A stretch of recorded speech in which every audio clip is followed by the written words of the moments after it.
doctors. And we also have an academic in the house, a psychologist, no less. So we have Mr. Derek Omari, who is the founder of Tech Era. And Tech Era is a social enterprise that uses technology and capacity building programs to provide access to inclusive education for people with disabilities and special needs as well.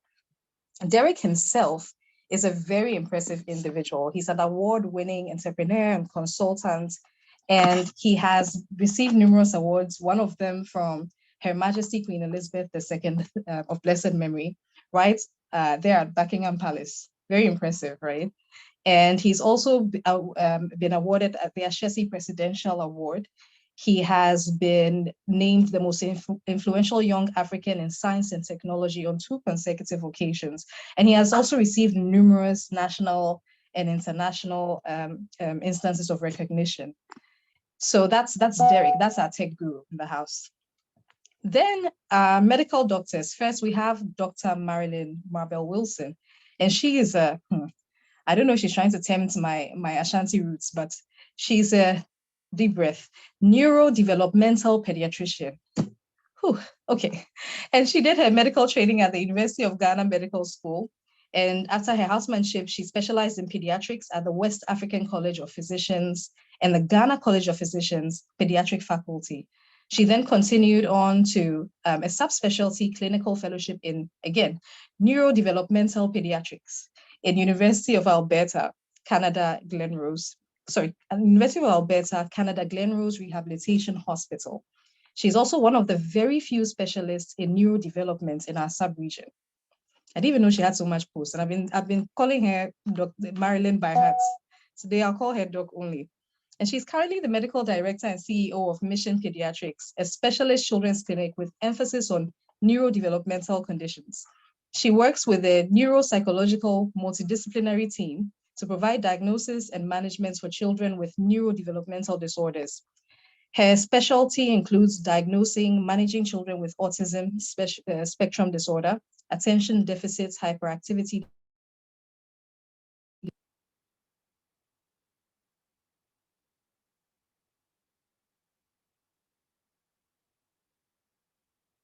including factors that affect child development. So this must be a passionate topic of interest for her. And also how to support children who are differently abled to achieve their full potential. She's an advocate for children with special needs and their parents. And she's involved in the boards of various NGOs and education centers that cater to children with special needs. So that's Dr. Marilyn Marbell Wilson. The other doctor we have on our panel is Mrs. Daniela Ewoku Enim. She's a pediatric resident and she's a passionate child advocate. She is the brain, the face, and the voice behind the very growing platform, Mama's Niche. And it's an online platform meant to provide useful information and education from pregnancy through birth and delivery to caring for children and keeping them healthy and strong. She's a wife and mother herself of 2 children. She holds a master's in public health, and it's focused on preventive medicine. That's making the right choices for the right health outcomes. Daniela is a lover of bringing ideas to life, and she co-manages an events management company, DNA Events, with her husband. And then finally, there's Dr. Christine Marbell Pierre, and she is our psychologist.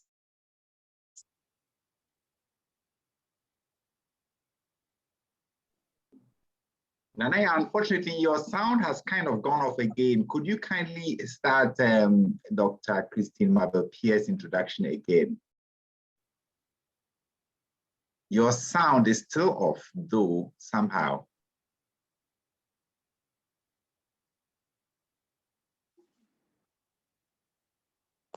Yeah, it's back. Hello? It's back. Okay, it's back now. Yes. Great. All right, let me just.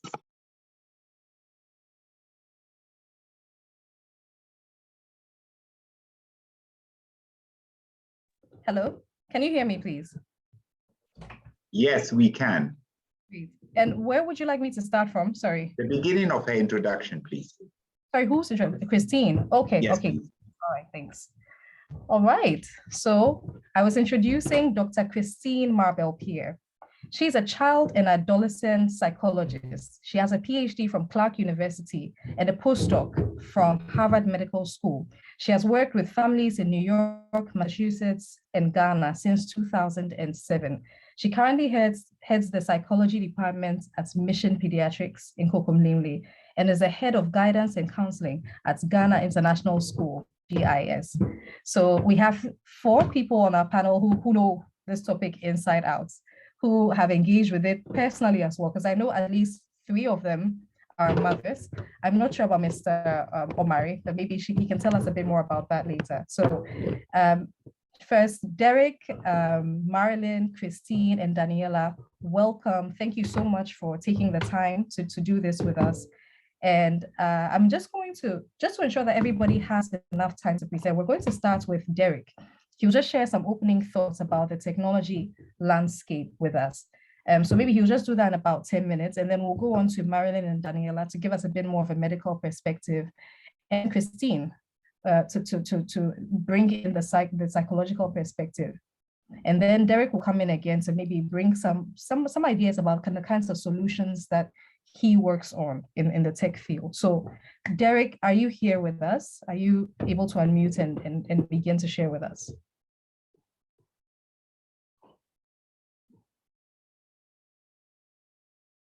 Okay, Derek, you can unmute and. Okay, yes, I couldn't unmute myself earlier. Good evening, everyone. It's a pleasure to be here. I'm very excited also because I just got to work. Unfortunately, it was a pretty short time to get ready for this, but I believe that we'll have a great time. Thank you for the introduction. My name again is Derek Omari. I am an alum of Ashesi University, a proud one, but I've been doing a lot of work in technology for children, for schools, for organizations, and most importantly for persons with disability. My work has been mostly recognized in honor of working with persons with disabilities. In fact, as I'm currently running a national training program for persons with disabilities to help them get online with their businesses. So that is what I'm doing, and that's why I'm in WA. But in the past few years, I think about 2 years ago, I started doing a lot of work in screen time for children and the impact of digital device on the eye health of children, and also how we can improve children's behavior so they can effectively use their mobile devices. And so it's such an honor for me to begin this. I'll seek to provide some kind of background for the conversation to start, and then maybe at the end, I would share some solutions we have been working on with you and how it can help parents and help the children as well. I hope it's okay to share my screen. Go ahead.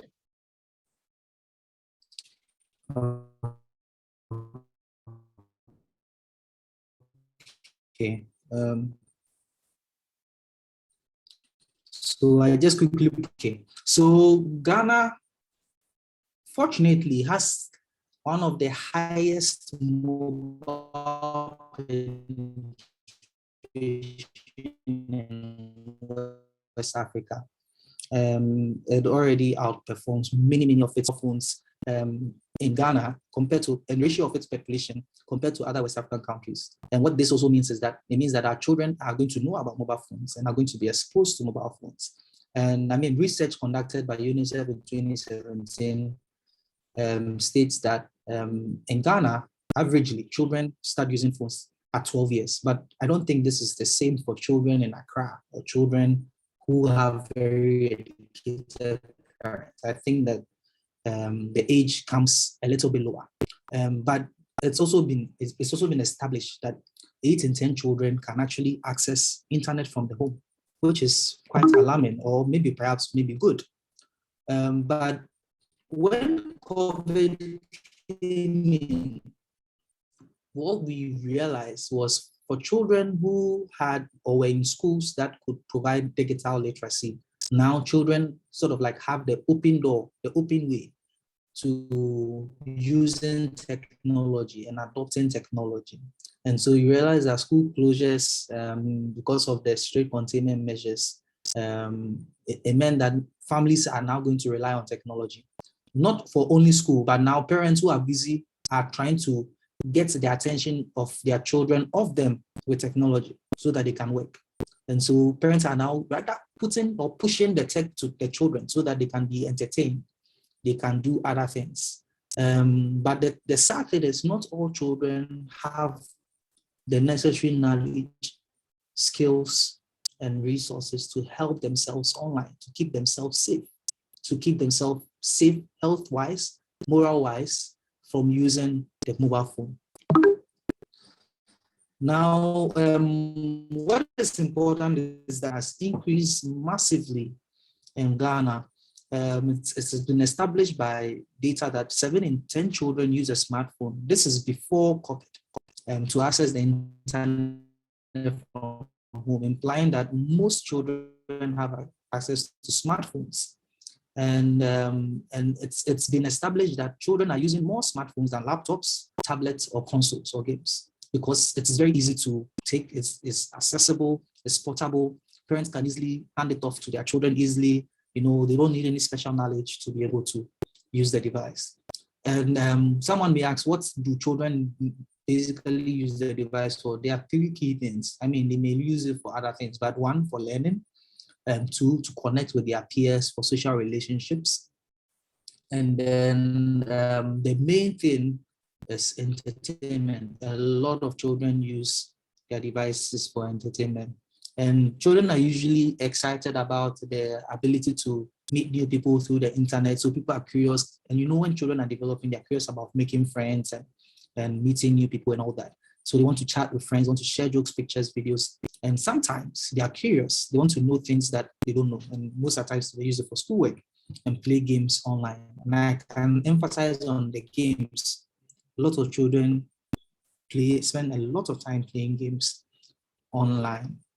And as a result of that, it has been established that the time spent by children, at least between age 11 and 14, and I believe that there are a lot more children lower than these ages who actually fit this bracket.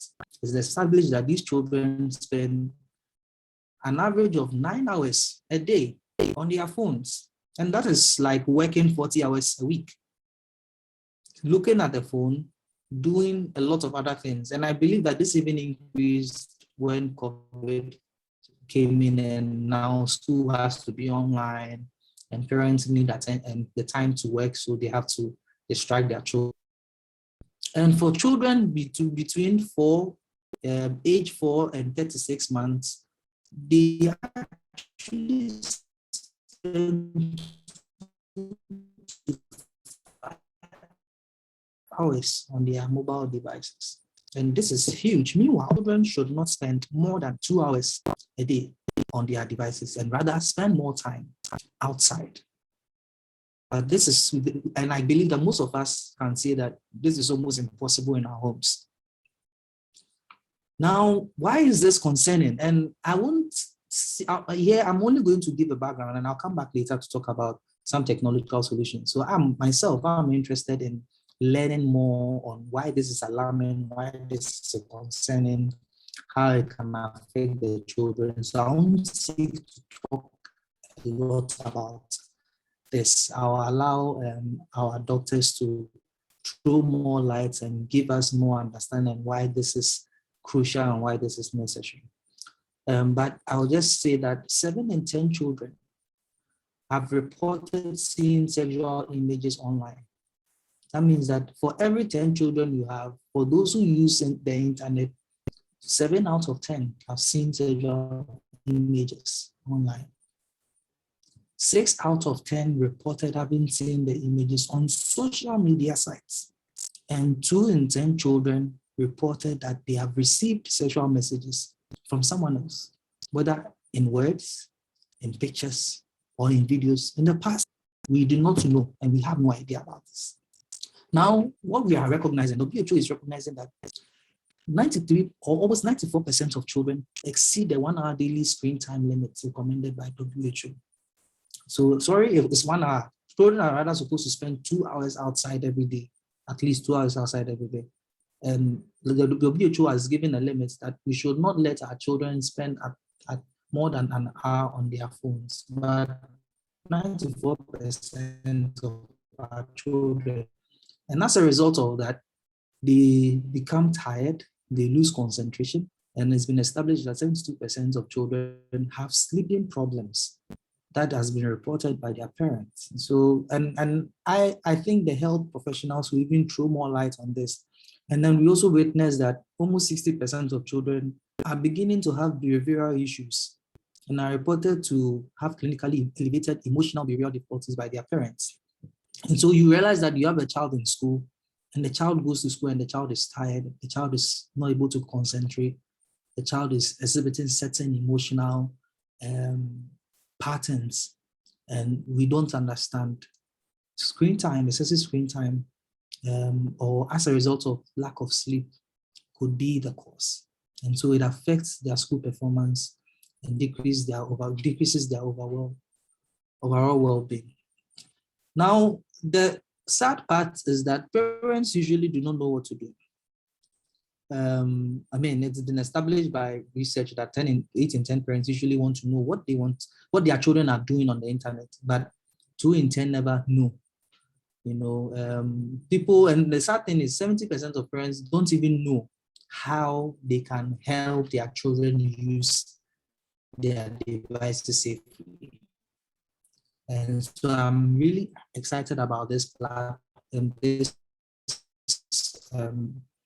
this meeting, and I think that it's a good opportunity for us all to really pay attention to some of the things that will be shared by the other speakers, so that we can be able to go home with very clear strategies, very clear plans, and probably even technologies that we can use to manage the devices of our children and improve their screen time.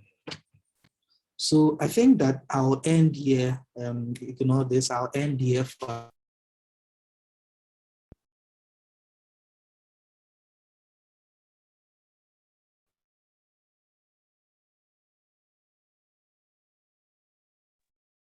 hello. Yes, it looks like our speaker has dropped. So Nanaya, we'll give back to you. He will come back after the 3 speakers have spoken. So let's kindly go on to. Oh, you are there, Derek. Are you back? I am here. So I was saying that. So did I drop off? Did you lose me? I thought so. Okay. So I was saying that. So let me just conclude by saying that. Clearly, it's been established by research that a lot of parents don't know what to do. A lot of parents want to even find out what are their children doing on their phone sometimes, especially for young or teenagers. What are they looking on the internet?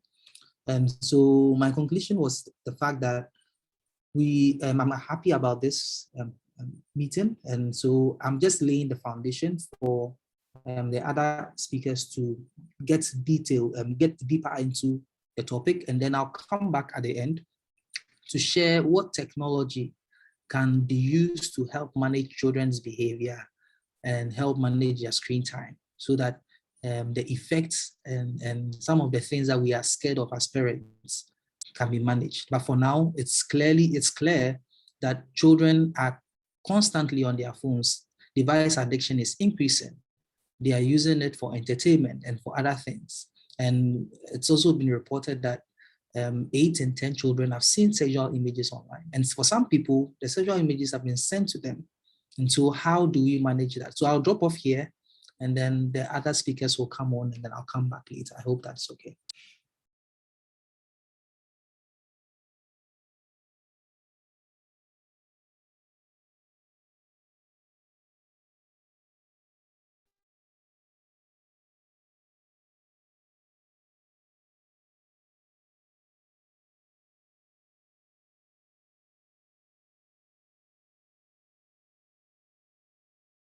Nanaya, Should I continue?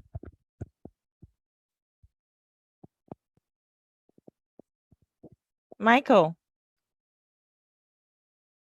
Go ahead, please. Okay. Thank you so much, Derek, for that expose. Indeed, the statistics are very scary. And as you were talking about some of the percentages, I was like, hey, this is very serious. So we are now going to look at the medical and psychological effects of excessive screen time. I've put there excessive because, as you all know, we are in the age of technology, and so we cannot do away with it. I mean, even some of the preschools are using a lot of screen time, and I'm always fighting with them to reduce it. So we can't do away with it, but excessive screen time, we know, is causing harm to our children. So we need to do something about excessive screen time. Proverbs 22:6 says that train up a child in the way he should go, and when he is old, he will not depart from it. I know we all here as parents are here to learn something to help our children. And as we learn about screen, you realize that addiction comes in and causes all sorts of things. So if we can help them right from the beginning so that they have healthy amounts of screen time, I think that is the way to go. So when babies are born, they are born with the full complement of the brain units called neurons. And they have all the units, the total number they need or an adult has, the baby also has. But we realize that the size or the weight of the brain is about a third when they are born of what an adult's brain should be. And so the brain grows. The growth we see from babies to adulthood, or the peak is around 21, 25, is connections of those units that have been already given. So neural connections. And the research tells us that the more you use these neural connections, the better they get tighter and useful to the child. Research also tells us that the way to get connections for these neurons is by doing sensory stimulation. So letting them play with all their 8 senses.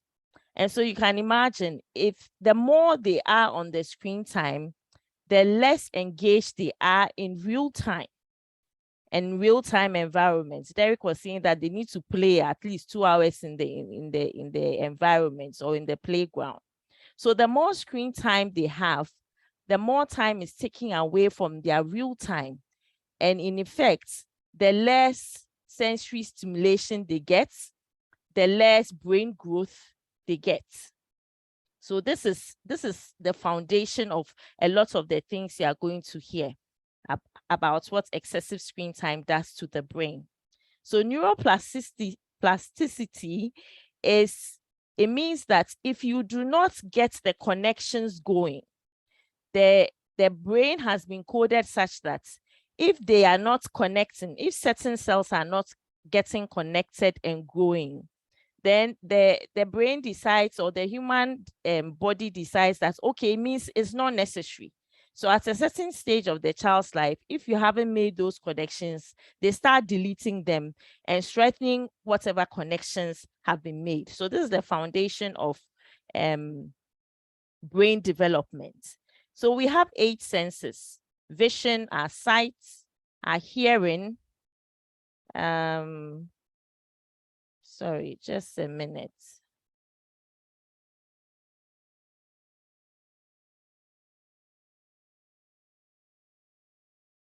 I can't see some of my things. Okay, yes. Vision, hearing, touch, taste, movement, interoception, balance, which we call vestibular, smell. What happens is that when you are watching your screen, when you're doing like playing on your console, or you're just staring at the TV, most of the time you're using only vision and auditory. You're not using all these other things compared to if you were playing football, or if you were helping your mom bake a cake, or boil yam in the kitchen, where you would probably use much more of these senses. So the less of these you use, the less growth and sensory stimulation you get. So recommendations, indeed, WHO has said that under the ages of 2, there should be no screen time at all. And after 2, 1 hour maximum during the every day. However, as COVID hits and technology has hit, they've started changing it a little bit, because you saw the statistics that Derek gave us. Teenagers are doing 9 hours and the toddlers are doing up to 5 hours.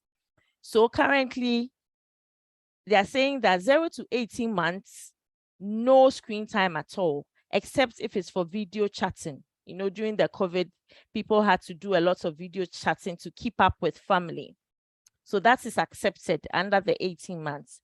Between 18 to 24 months, it's still not advisable to start screen time. But if you have to do, then definitely less than 1 hour.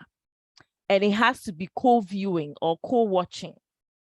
And as much as possible, it should be quality programming, educational programming with a caregiver. So you cannot leave the 2-year-old with their iPad and be in the kitchen. You have to co-view. 2 to 5 years is still 1 hour or less. 6 to 17 years, a maximum of 2 hours. But as much as possible, focus on maintaining healthy limits.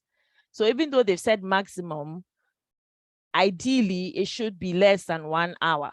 But in my practice, I've realized that once they hit the age of 6 years, that's 1 hour is really difficult to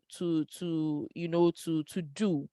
So maximum of 2 hours, but make sure that there are limits. They shouldn't be on it all the time, and make sure they are sleeping well.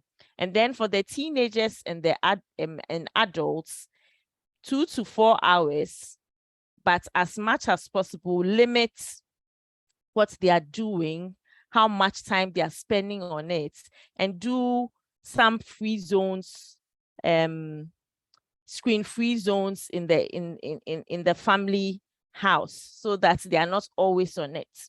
This is a similar guide. Under 2 years, no screen time. Between 2 to 5, there should be co-viewing, quality programming. After 6 to 12 years, you have to limit as much as possible. And I'm sure we'll talk about how we can limit. So now let's go into the actual effects. The actual effects, medical and psychological effects of excessive screen time. So there's something called digital eye strain or computer vision syndrome. So when they spend so much time behind the screen, they start having this burning sensation in their eye. The eye becomes either dry or excessive watering. Sometimes they can tell you that the eye is itching. You see them rubbing it, and then their eyes look very heavy. One kid says that the eye is closing even though he doesn't want to close it. He can't control it.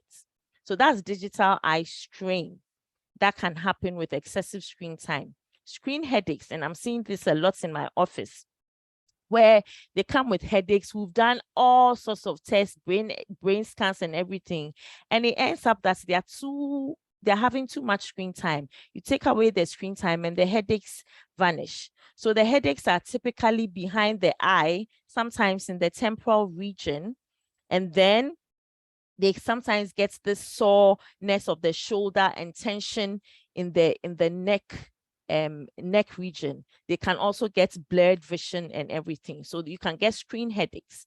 Then there's something called tech neck. So this chronic neck pain or back pain. I've seen this in as young as 4-year-olds who are always on the screen. So the neck, the head is quite heavy and wasn't made to be bent all the time.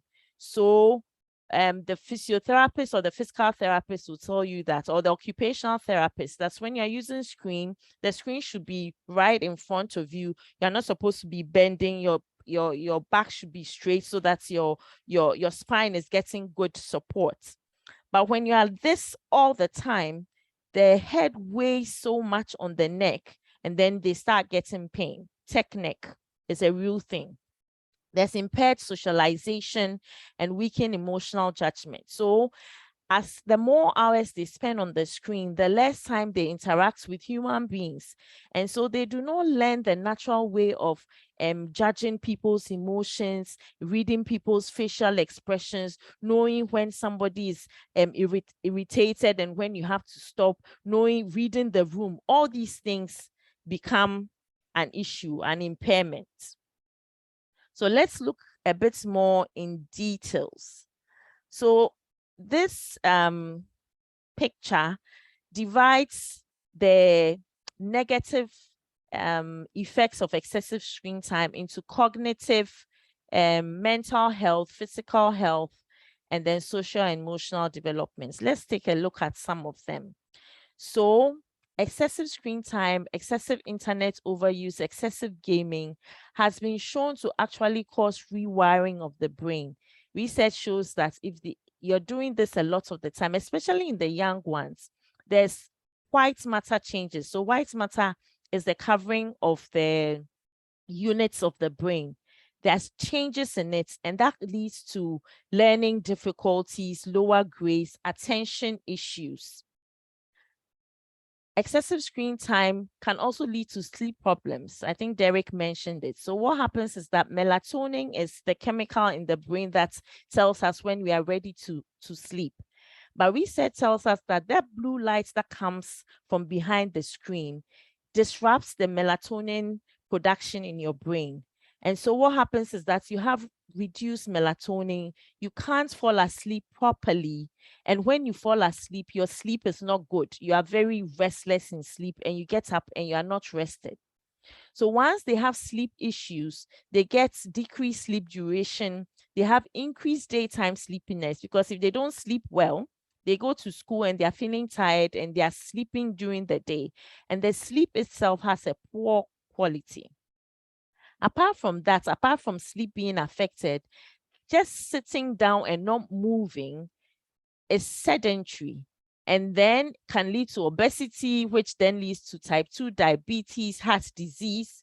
And you know, when you are watching movies, you are just sitting behind the screen, somehow you get very hungry and you want to nibble. And this is not the time that you would say that, oh, you won't see a child nibbling on carrots or apple. They are usually eating crisp or drinking juice when they are behind the screen time. So that's what leads to it. Then mental health, excessive screen time, especially in the teenage and the adults, has been shown to increase depression, anxiety, fear, and then of course lead to addiction. And addiction comes with all its negative behaviors and a general poor mental well-being. There's also increased risk in aggression. So some of these games and some of the things that our children are watching are so violent. And some of the games are all about killing and shooting. And the children get so desensitized to violence. That's when they are in the real world. Sometimes I think they are still in the game or something. They don't, they easily accept violence. And recently, you see, we've been hearing all sorts of news about teenagers, children, meeting such violence onto other people. And sometimes you wonder what's happening to us. So I think this is a summary of what I've said so far. There's poor quality in sleep. There's physical health. Medical, biological, physical health can be affected through obesity, diabetes, heart disease. psychosocial risk, less interaction with human beings, less engagement with family and peers. They become withdrawn, they start getting depressed, and they are getting bullied, cyberbullying, they are getting, prepped and pimped for all sorts of things, and it leads into psychosocial issues. For the very young ones, you remember I talked about neuroplasticity. So the connections for language are also affected when they are doing too much screen instead of interacting and playing and doing sensory and experiential learning. And that can lead into language delays. There's even impediments of life skills. I mean, how to feed yourself, bathing, all those things. They sort of lose time because they are not in the real world. They are not spending enough time with us. And then they delay in all these things. We've talked about blue light exposure. There's lots of research now going on. Some of the things that are here are still under research, but it's looking like it. So we've talked about the fact that there are white matter changes in the brain when there's excessive blue light, especially just before bedtime. So we advise that no screen, at least for the kids and teenagers, 2 hours before bedtime. So you shouldn't be having their phones in the bedroom. They shouldn't have the TVs in the bedroom. The blue light disrupts memory. It makes it harder to learn because they are not sleeping well. They are tired during the day, and they do not consolidate the things they've learned during the day. There's evidence that there's buildup of neurotoxins in the brain when you do not sleep well because of reduced melatonin. When we sleep, the brain cleans itself and sort of resets itself and gets back to its original self. If you do not sleep, the brain is tired and cannot clean itself, cannot rest. Sleep deprivation can even be used in torture in certain places. So you can imagine what happens when you're not sleeping well. It can lead to depression. We've talked about obesity. There's some research showing that it's actually leading to cancers, cataracts, retinal damage. So these are serious things. How can we regulate screen time at home? This is just one slide I put in because I know somebody is going to deal with this one. But we as adults need to lead by example. So you can't tell your children that they should have 1 hour and you have your phone at the dining hall table, you have TV in your bedroom, and they are talking to you and you are on your phone. It's not going to work. So we need to lead by example. You need to agree on a daily screen time limit. I mean, the whole family has to agree so that there's no, pushback when it's time to put off the screen. Everybody should know it's the rule in the house. It's not a punishment. If you're already in the soup, if you're already in the pits of doing 5-6 hours a day, at least start with small reductions to help to lessen the resistance. If somebody is doing 9 hours a day, then you go straight to 0. Definitely, it's going to be tough in your house. So at least you can start reducing it. Resist giving the devices in the car. Try and play some games in the car.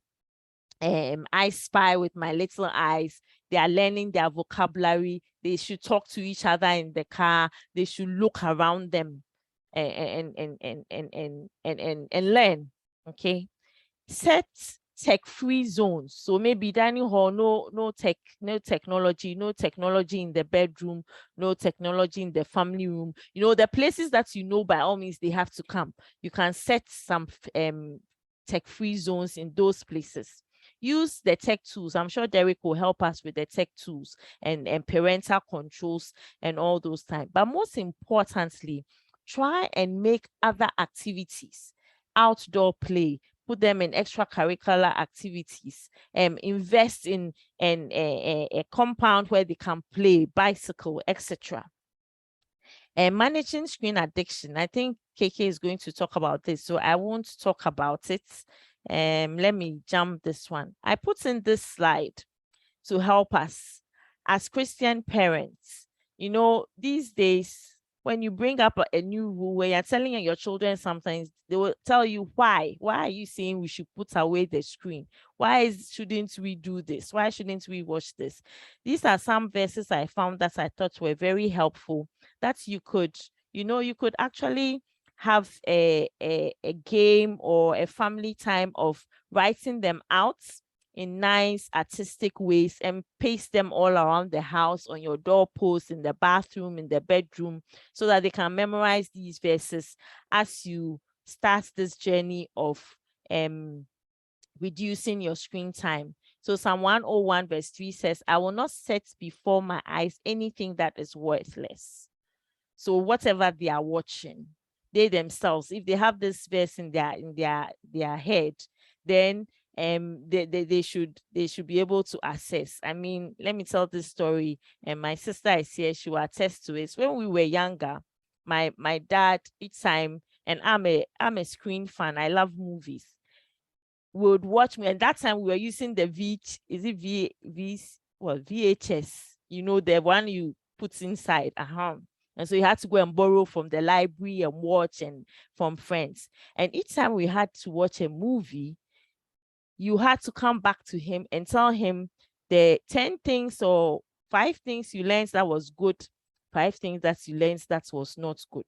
So when you start watching the movie and you can't get good things, you know that this movie is not, you can't watch it, because you will not be able to get anything to tell him. I like this one too. Philippians 4:8. Finally, brothers, whatever is true, whatever is honorable, whatever is just, whatever is pure, whatever is lovely, whatever is commendable, if there's any excellence, if there's anything worthy of praise, think about these things. I think we can use some of these verses to help to teach our children what they should set their eyes on, what they should be watching, what they shouldn't be watching. So this is a summary slide. Is your child becoming a couch potato, which means that are they spending a lot of time behind the TV or behind their screens? These are some of the things that can happen. Obesity, they are eating, first of all, they are not moving and they are eating junk food. It can lead to obesity, and obesity leads to diabetes and heart disease. Decrease in melatonin is going to affect their sleep. And when their sleep is affected, it affects their learning. It causes increased risk of depression, attention issues, name it. It can cause behavioral problems. Actually, the young ones, you can have children who are behaving like they have ADHD. And when you go into it, it's just because they are not sleeping well. When children don't sleep well, they become, very irritable. Small thing, they are crying. They are, having tantrums all over the place. We talked about school performance. The great exposure to violence can also lead to violent behavior. And of course, if they are behind the screen, there's insufficient time to play, to be creative, to get those neural networks connecting, and for their brain to grow. So in conclusion, as we said, our current world is technology driven. We cannot run away from it. We cannot hide from it. And there are some good aspects of technology. And so screens are inevitable, but we need to moderate. Moderation is the key. We can't just let them be and do it all the time. And parental control is paramount. We are the adults in the house. I have parents who come and says, if I don't give him the iPad, he will cry. There's nothing to do. Please, we are the parents. If he's going to cry, he should cry and find something else for him to do. Remember that neuroplasticity is very critical in their first 1,000 days. So this is really important that children, right from day one, have to be experiencing their environment. They should be using all those 8 senses we talked about for their brains to develop properly, to affect their language, to affect their intelligence. Make the best of the situation. Now that you know, there are lots of parents who thought that if you started the educational things early, and some of the kids are starting as early as 3 months, it means that they are going to, become more intelligent. Seriously, no. it doesn't work that way. All right. Hi. Thank you very much. All right, thank you very, very much, Marilyn. So we'll move on. I think it will be good for us to go on to KK's presentation now, Dr. Christine. Okay. Yes, because it seems as if a lot of what you have to say intersects with Marilyn. So please go ahead. It definitely does. It overlaps a lot. And when she shared that story of our father making us write, she said 10 points. By the time it got to me, it was a whole essay. I had to write a full evaluative essay on the pros and cons of the plots. And so it made you very reflective about what you are watching. So I'm going to be talking about screen-related addictions. And I think I'll start with a story just to sort of ground us and get us to really understand what a screen addiction looks like. So, hold on. Okay, so I once worked with a 9-year-old boy. Let's just call him Z. Now, Z had very high IQ. He was a very intelligent boy. And when he came to me, the issue was behavioral dysregulation. So mom was just exhausted and tired because he was throwing tantrums all the time. He seemed very easily triggered, very upset. And also had trouble with attention. So ADHD, attention deficit hyperactivity disorder, he's been diagnosed. His attention span was very short. After we started sort of investigating, it turned out that a lot of the behavior was around screens. And so with the behavior, what it looked like was the tantrums were slamming the door shut. At one point, I think he went outside into the garden and broke all the flower pots because he was angry. He would fight with his sisters a lot. And when you asked mom, what was it around? It was around not being able to watch TV because it was his turn and he didn't get his turn. Not being able to have, he liked Minecraft a lot, so not being able to have the computer games he wanted to. So there was a preoccupation with anything screen related. It just gave him this joy. He had a craving for it. And when he didn't have it, he was mad, he was angry, he didn't feel good, he felt like you had done him wrong. And over time, he needed more and more of it. So we are saying 1 hour a day. For the parents, especially if you don't think about it, it happens very naturally where it's easy. The TV becomes the babysitter. So, okay, I'm working, you know what, I don't have time, just go and watch TV, just go and play your games. So it was continuous TV screen time without regulation. And he wasn't engaging in other things, even though he had very high IQ. And in fact, his IQ was so high that he was a little bit bored in school, right? Because with gifted kids, they are not very stimulated if all they have to deal with is the average run-of-the-mill curriculum that everybody is learning. So he was getting extra stimulation from these TV and online streaming activities. And so we got tantrums. It was affecting the family relationships. Everybody was unhappy in the home because they were always fighting. Even Z himself was unhappy. And it got to the point at one time he was found sneaking into the living room to watch TV at about 1 a.m. just because he had that craving for it and it made him happy. So this story is just to give us context about what addiction can look like. In psychology, when we talk about addiction, we're talking about a craving for something, a preoccupation. And this is so overwhelming that it starts to get in the way of your functioning. It starts to get in the way of life, things that you want to do. So for a child, it's getting in the way of school. It's time to do homework. It's time to study for your test. And instead, you're thinking, oh, I just want to stop and watch YouTube or go and watch Netflix. Why is mommy or daddy boring me? So it starts to get in the way. It also starts to get in the way of social relationships where the family is always fighting, or maybe you're not interested in friendships anymore because TV is way more interesting than interacting.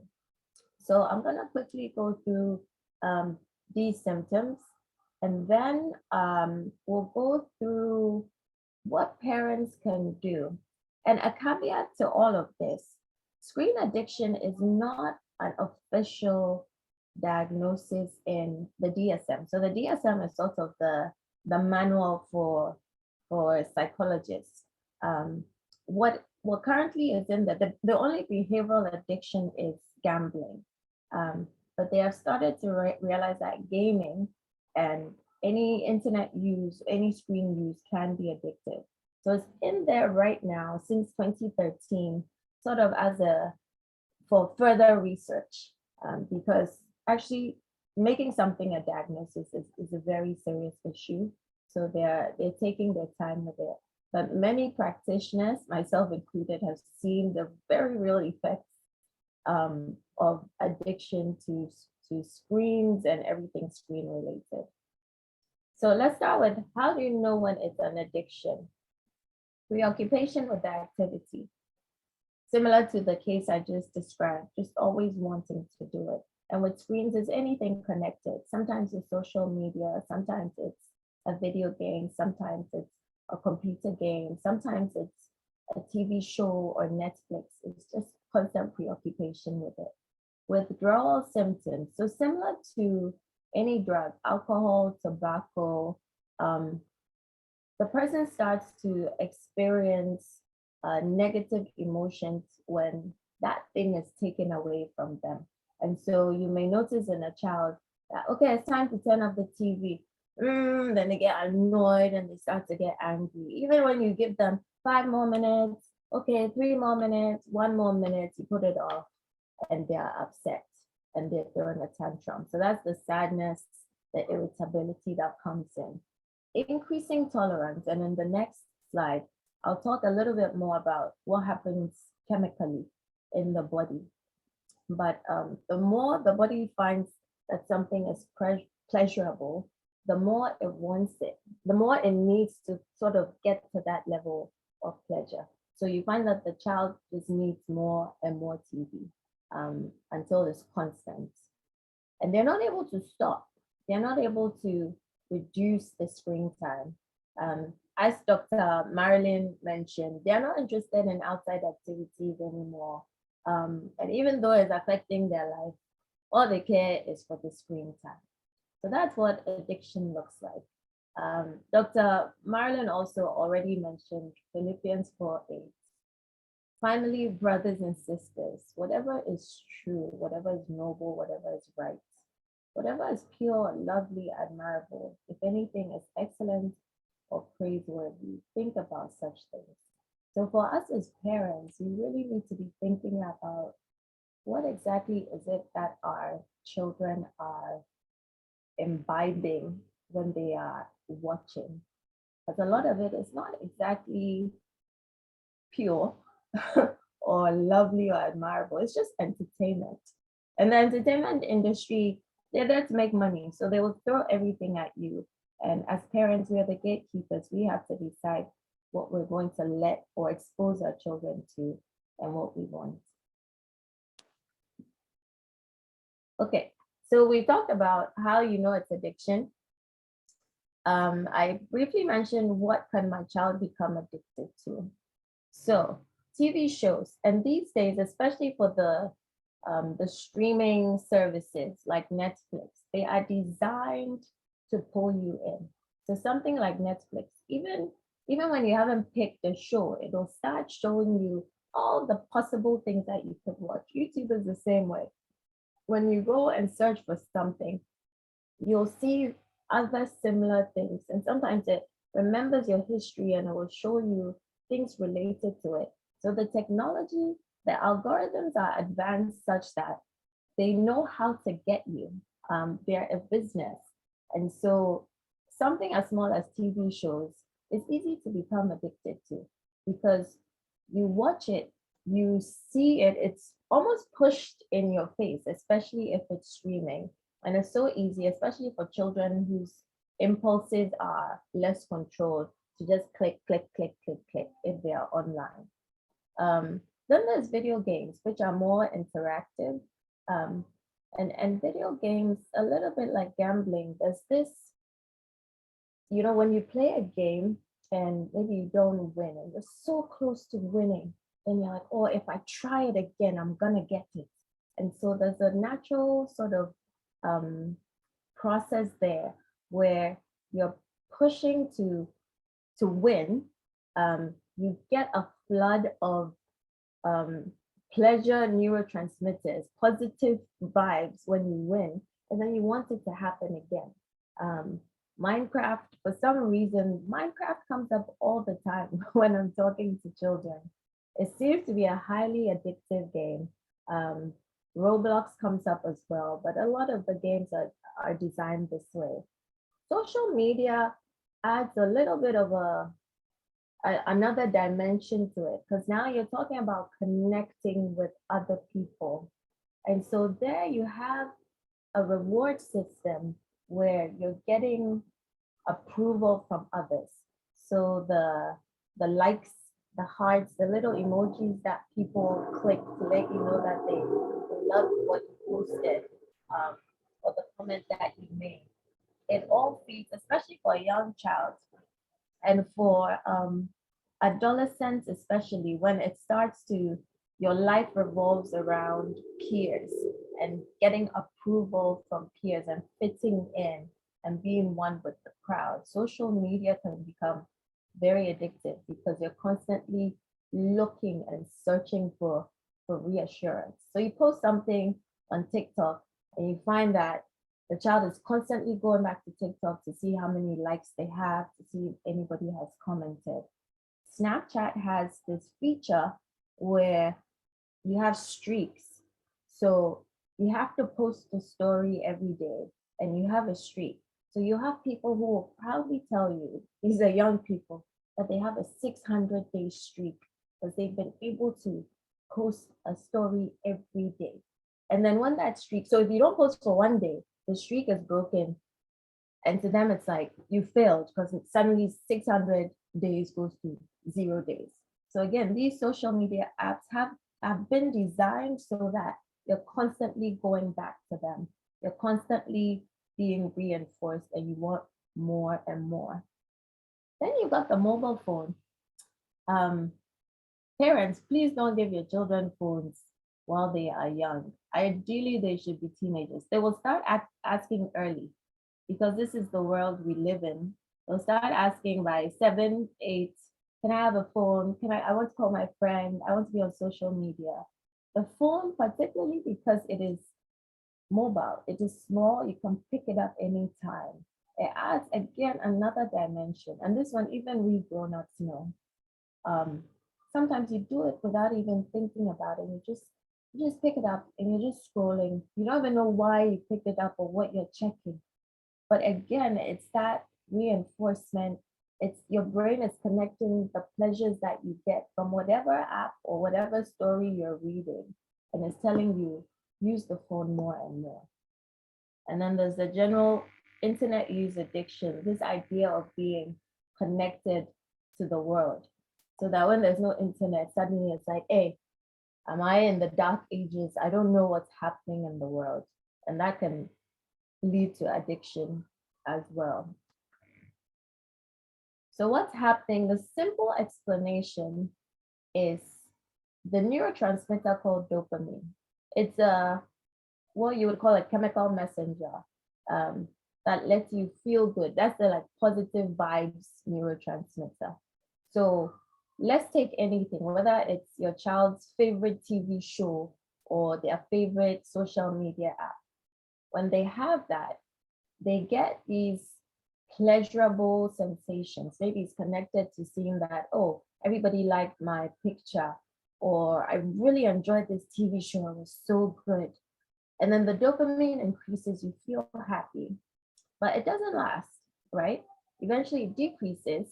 And when you come down from that high, in contrast to the high that you're feeling, it doesn't feel nice at all. So then you would go back to get more of that pleasure.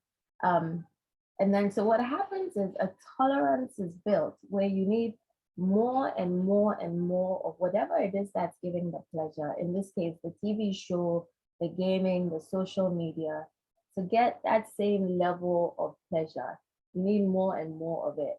And so a dependency develops. So similar to drugs, screen time sets of a sort of pleasure cycle that eventually has a very negative effect or impact on the child's life, and they always want to be on the screen. So this part, I think most of it has been mentioned, sort of the effects that you would see. The sleep deprivation has been mentioned, speech delays, reduced social interaction, weight gain or loss, vision problems, headaches, anxiety. I've seen quite a bit of social anxiety as well, because they also get these ideas of how you're supposed to be from what they see on TV or from sitcoms or shows. And it's all very sort of packaged. And so they start to think, oh, I'm not that.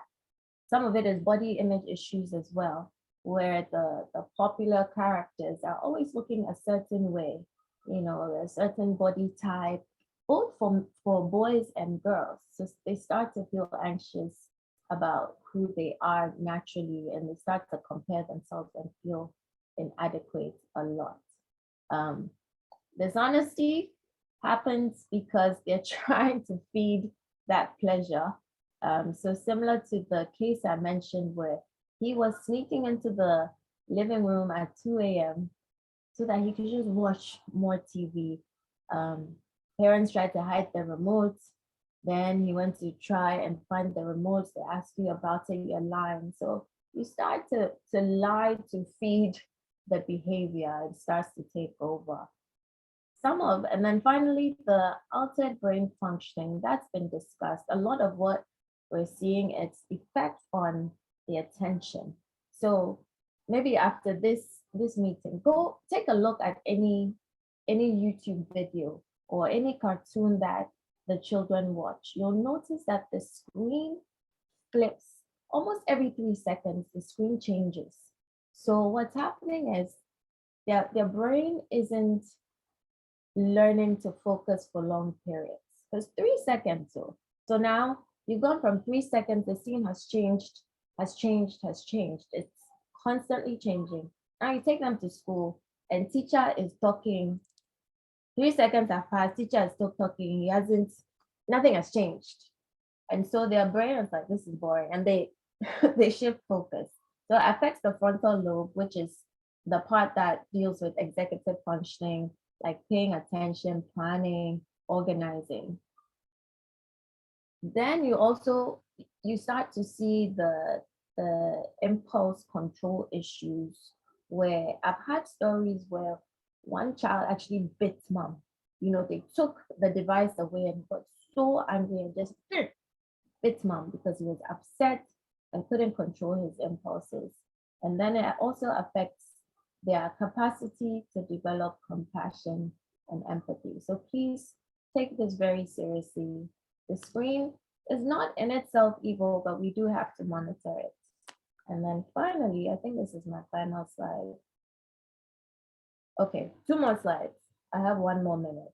How to address it.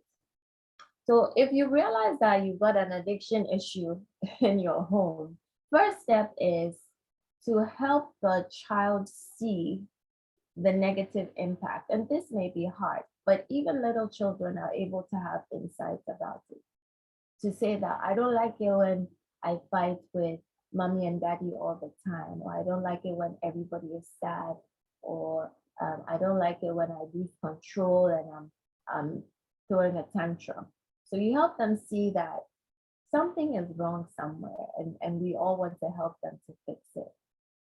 Now, if it truly is an addiction, the research shows that with addiction, you have to go cold turkey, which means to cut it off. And many parents think this is not possible. There's screens everywhere. It's true. With schools, even with education, you need the screen. But as much as possible, when it is not required or mandatory, if there's a case where there's addiction, it does have to be cut off for at least a month, and then we gradually bring it back in pieces. So of course, structure the screen time. When the screen time comes back, there are timers on devices. These days, you just go to settings, you set the timer, the thing will go off automatically for you after 1 hour. Make sure to separate TV and screens from their bedroom. There are some families who have the TV in the bedroom, it's always there. They have to be able to separate other activities from screen time, so it's more structured.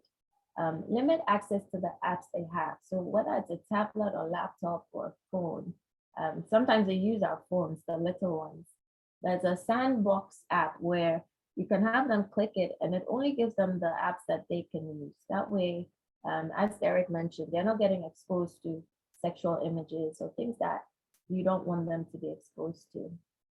And then provide plenty of alternative entertainment. Personally, I struggled with it. I thought this is impossible, but children are so creative, and yes, they'll complain in the beginning, but after a while, they will start to imaginative play. They'll start to do their own thing, run a restaurant.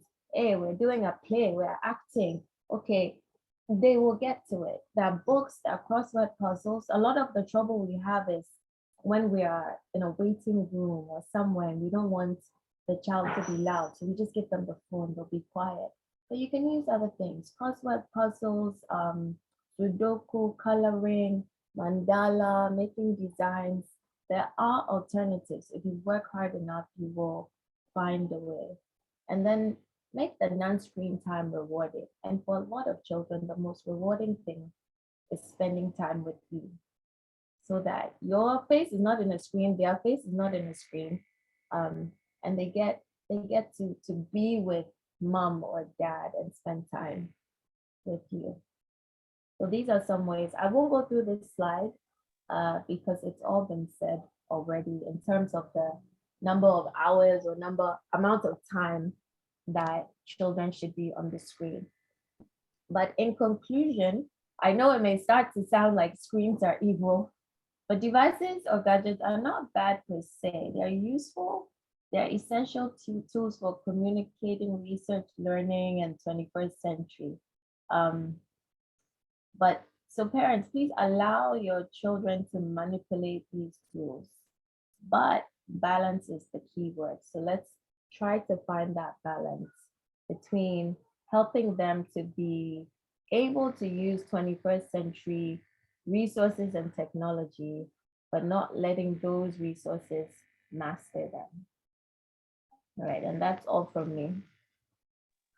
Hi, thank you very much, Christine. So we'll move on then to our final experts, initial submission. So Daniela, you're going to talk to us about creating a green lean environment. Please go ahead.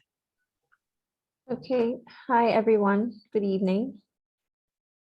I hope you can all see my screen.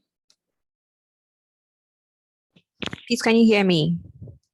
Yes, we can hear you. Okay, all right. So the speakers before me have really said a lot, and yeah, so we all know the importance of regulating screen time and everything.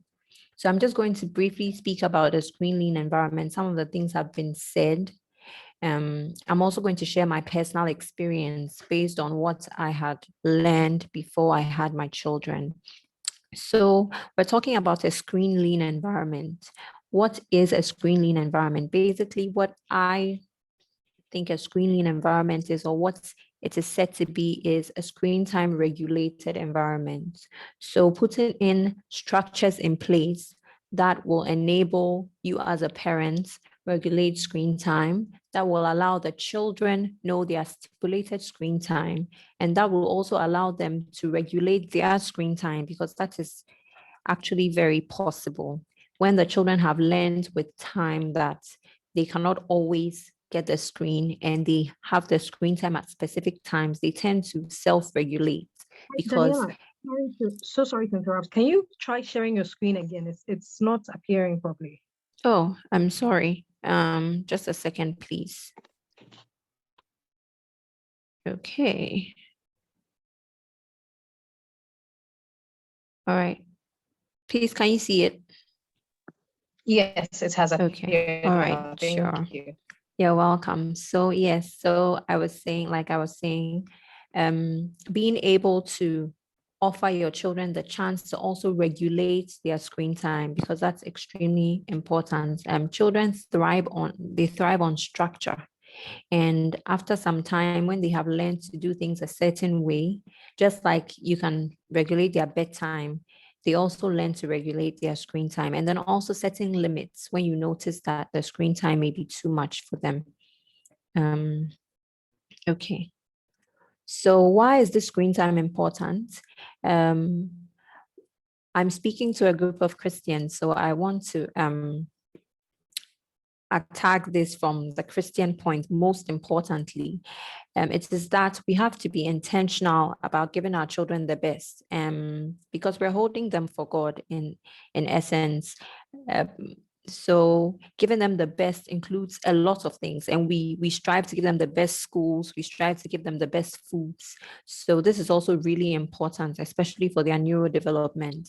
And one thing I have realized personally is that once you start the regulation early, it is so much easier to do. So if you start when they're much younger, then you won't have a struggle when they're older.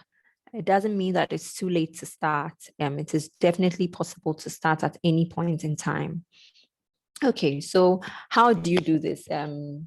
This is essentially the crux of the matter. I have grouped them under different topics, and then I'm going to speak a little on them. So the first thing is that you and your spouse, and then the children's caregivers, you have to come to a decision. So it's most important as parents to come to a decision. And if both you and your spouse are not agreeing on this decision, then it becomes a problem, because one of you is saying, when one of you is saying enough screen time, it's time to go to bed or time to do something else, the other person is saying, oh, let them watch. So it's important to have the discussion early on, in fact, prior to when you have children, so that you know that when we have children, this is what we're doing. So for instance, for my husband, Aaron, and I was very big on no screen time. Like, I understood that at least for the first 18 months, the children would have no screen time and would have to improvise on how to keep them occupied. And what we both came to was we both sat down, we both agreed. So first of all, one of the things that frightened me was going out and then seeing children struggle with their parents over their phone, because they wanted to watch something on the phone. The parents had to take a call, and then you'd see that the children were canceling the calls just to, watch something on the screen. So I remember telling my husband, honestly, I don't think that we need to go down this path, because it would really be frightening. So we decided that early on, we would be very, very serious about what the children could actually watch television on if they did. So for instance, when Josiah and Aunt Sarah, that's my two children, got to a point where they could understand, we would tell them clearly, this phone is for mommy, or this phone is for daddy. So you would find that even when we had a call, they would just say, no, this is mommy's phone, this is daddy's phone. And that's all they knew the phones were for calls or for mommy and daddy to do things on. And it was very helpful to start early on to repeat it to them, so that they would know for sure that that's what they had to do.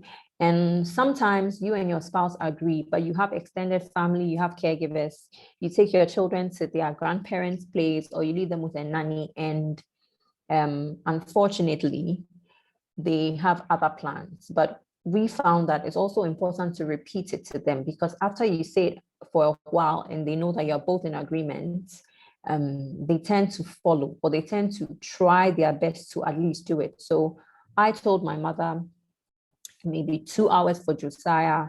Aunt Sarah, because she hasn't had much screen time, doesn't even really want to watch TV much of the time. So 2 hours for Josiah. So she would say, so what would we do within the 2 hours? Then I would say maybe maybe you can do 30 minutes, then send him out, and then he'll come back and do maybe an hour and then 30 minutes again. So she understood that that was it. It wasn't always that she kept to that plan, but she tried to, because I kept repeating it. And it's important because these are the values that we want to instill in our children. And if you are now starting, like Dr. Christine Marbell said, you can start bit by bit. You don't have to necessarily go cold turkey. If a child is watching TV like 9 hours, you can't obviously cut them off completely, unless of course it's an addiction. I've also mentioned that it's important to have a plan and stick to it. I think that sometimes our resolve wanes. So we see that we're making progress, but we're tired. And I can fully relate, because having a toddler and then having a newborn and trying to ensure that your toddler felt loved and had the attention that was needed, but also trying to take care of the newborn. It would have been really easy to say, watch the screen. But so we decided during the COVID time to get Josiah a tricycle. He loved to drum, so we would sing with him, he would drum. And it was a good time. He loved arts and crafts. He loved to go outside and identify things. So sometimes my husband would have to go on a walk. Sometimes when I put my daughter to sleep, we'll go on a walk with him. And this really helped. Another thing is, it is important, because the plan is very important. When you have a plan and you are sticking to it and you're seeing the benefits, it's easier.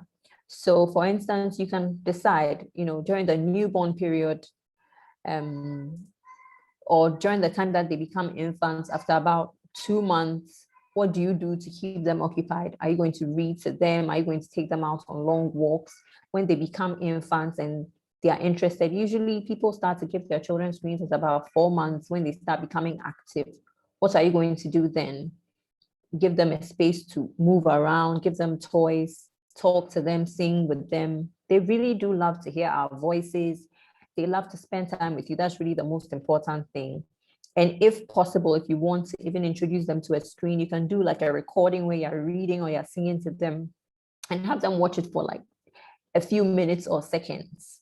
And what we did to avoid the internet browsing was, we would do pre-recorded videos. So we recorded a lot of videos that we previewed and we deemed important. So things about saying please, saying thank you, eating your vegetables, bedtime, not wasting water, things that were very important to learning at the time, that we could also teach the children on.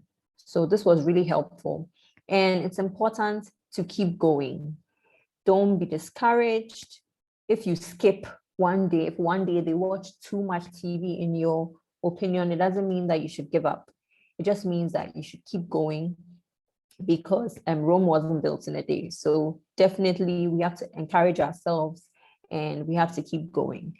And one other thing that we found, like I've mentioned before, is we, as much as possible, I think we can avoid tablets, because you find that very young children, 1, 2, they have tablets, and we know that the tablets are not important for their use right now. If they need to do their homework, they are family gadgets. You can give them a gadget, stipulated time. Okay, you are doing your homework, so this is the gadget for the homework, and you do your homework, and then you can just put the gadget back down. If we need to watch TV or we need to watch a movie, we can do a family movie time, and then after that we all go to do other things, or we all go to bed. And then phones are also not very important unless you have adolescents or teenagers that you have to contact for some reason. But if they're at home, then they can very well use a home phone that you can regulate. And then if the child is older, it's important to involve them. So what I do now for Josiah is, when he's watching something on the screen, I'm probably seated there, maybe doing something. Occasionally I'll look at the screen and ask him what's going on, and then he would tell me. But what I do is, if I realize there's a timer, So maybe he's watching something, it's been an hour and we're losing track of time. Then I go on to tell him, Josiah, you have 30 minutes more. After 30 minutes, the television goes off. You're going to do this instead. And most times he would come and say, Mommy, is it 30 minutes? Can I still watch more? If it is 30 minutes, I'll let him know it's 30 minutes. Your time is up. The phone, the television is going off. And most of the time, because he's learned that it is what it is, then he's not going to argue about it. So I find that it really helps to involve them as well. And children love to be involved in things. It makes them responsible for what they're doing, and that is more important. And it's important to reward them. So it's like conditioning. If you tell them you have 1 hour to watch this show, and they do watch it in 1 hour, and they are eager to let you turn off the television, then tell them they've done a good job. Tell them you are proud of them. Give them something. Maybe, oh, tomorrow you can have this, or my children love gummy bears. So usually that's what I would use to reward them. Like, oh, maybe you can have 1 gummy because you were really good with this and you did it yourself. And then you also give them a sense of pride in themselves because they're able to do the right thing. And it's always important because it's a really long journey. You may have started well. I found that at some points I started well, but then when certain things came up, then you may have watched a little too much than what we had already talked about. So just take a moment and always remind yourself why it's important. And we cannot, as Christians, forget about the Holy Spirit. That is the most important thing. God is the most important thing on this journey of parenting. He's the one who gives us the grace. He's the one who gives us the wisdom. So it is always important to ask the Holy Spirit. And we need to remember that we can do all things through Christ who strengthens us. So I have people talk to me about it and they say, it's quite difficult and all of that. And I always say I've been there, and it is always important that you have the Holy Spirit just prompting you, just encouraging you, just giving you the strength to do it, because ultimately, you're doing the right thing for your children.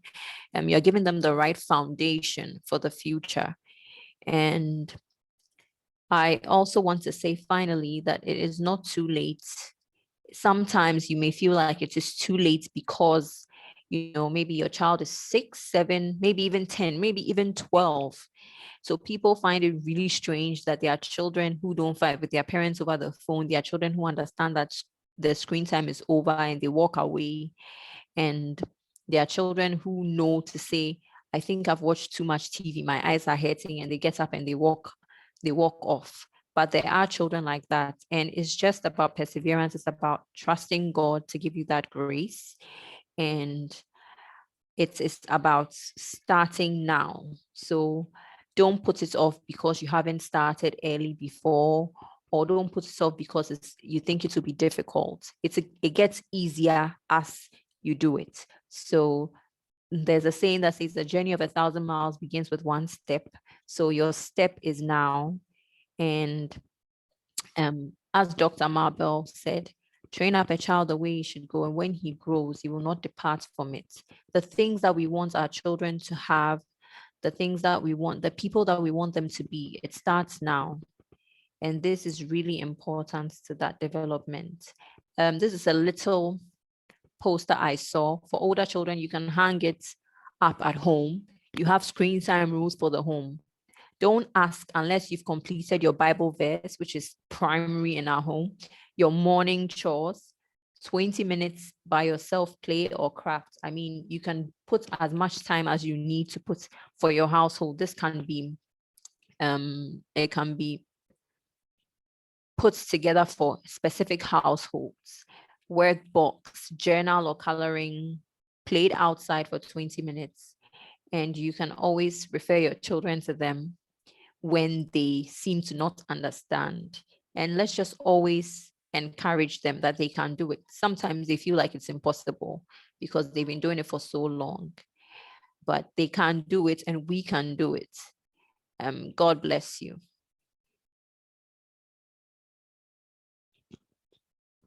God bless you, Daniela. Thank you so very much. Very, very insightful. So we'll just double back to Derek, because I think he had some thoughts to add to the solutions, maybe creating screen lean environments and maybe a few other interventions. So Derek, please take it away. Yes, I have learned so much. Thank you everyone for sharing. I just want to kind of bring in the technological solution to it. Fortunately, in this time, people have become very mindful of how can we use technology to help children learn, but how do we do it in a healthy way and in a safe way? And so this technology was developed a couple years ago, about 5 years ago, by a Singaporean tech company. It was focused on preventing excessive screen time that leads to myopia. And one of the effects of excessive screen time, which we didn't mention, was that it can easily cause myopia. And myopia is basically short-sightedness.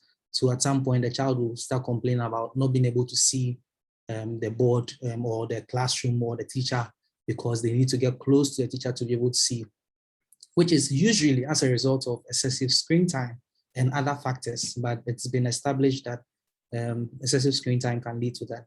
And so beyond myopia, this solution, this technology also helps in so many ways. And I think in the past presentations, we spoke about body posture. We spoke about eye strain. Then Ms. Daniela just spoke about taking breaks. And so this solution has been developed based on research, a science-based technology solution. And then, so when I came across it, I thought that this needs to be in Ghana, this needs to be in Africa, to help parents so that they can be able to effectively manage their children's screen time. Because unfortunately, some of us parents, we are not always at home. And so how do we effectively manage our child's screen time remotely? Or even when the child feels like they are addicted and they can't leave the technology, what tools can we use? And some of us, we've already bought phones for our children. And so what tools can we use? So I managed to secure this partnership to Ghana. It was announced some couple years ago. And then what this product does is, so Plano, the name of the product is Plano. Plano is a health tech organization based in Singapore, now in Africa to us, that is using technology to help parents, not only technology, but education and books, to help parents manage their children's device use and improve how they use the devices. And Plano does a lot of education, because we believe that education is one of the greatest ways which we can help manage children's device use. But one of its greatest solutions is also its app, its technology, which I'll be talking about. So the Plano app is like it's a parental control management app, but this time it is not just the normal parental control management app that says that don't open this, don't open that. It has been designed based on research, where it factors in the amount of time a child should spend on the phone. It factors in the body posture of the child. It factors in being able to set maybe certain zones that phones cannot be used. It allows you, the parent, to even remotely lock the phone. And then it also protects the eyes of the child. And so I'll go through it. So it first offers device control and safety. So it allows you to schedule when children can use phones and when they cannot. And when they are out of the schedule, the phone remotely locks and prevents the child to use the phone. And also you can set a safe zone, so that the dining table area, or when you go to church or when you go to school, you're not supposed to be using your phone. So anytime they are in that area, the phone will not work. You know, it's also able to track their body posture, so that sometimes children, their body posture, like the earlier presenter mentioned, their body posture can, the way they use the phone can affect their spine. And so Plano has certain features that is able to detect that the child is not sitting well whilst using the phone. So it's able to stop whatever the child is doing and tells the child to sit well at a certain degree, and then allows the child to continue to use the phone. It has been developed in a very gamified way, so it is not boring. And the gamification bit allows the child to see progress as they use their devices in a healthy and controlled way. And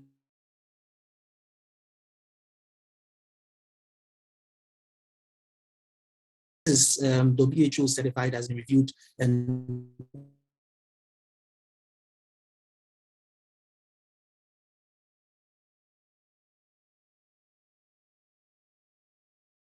Hello? Hello, Derek. I think we lost you. I'm unable to hear.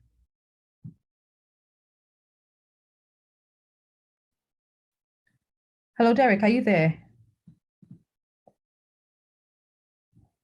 If you could please reconnect your audio, because I think it's not possible to hear you.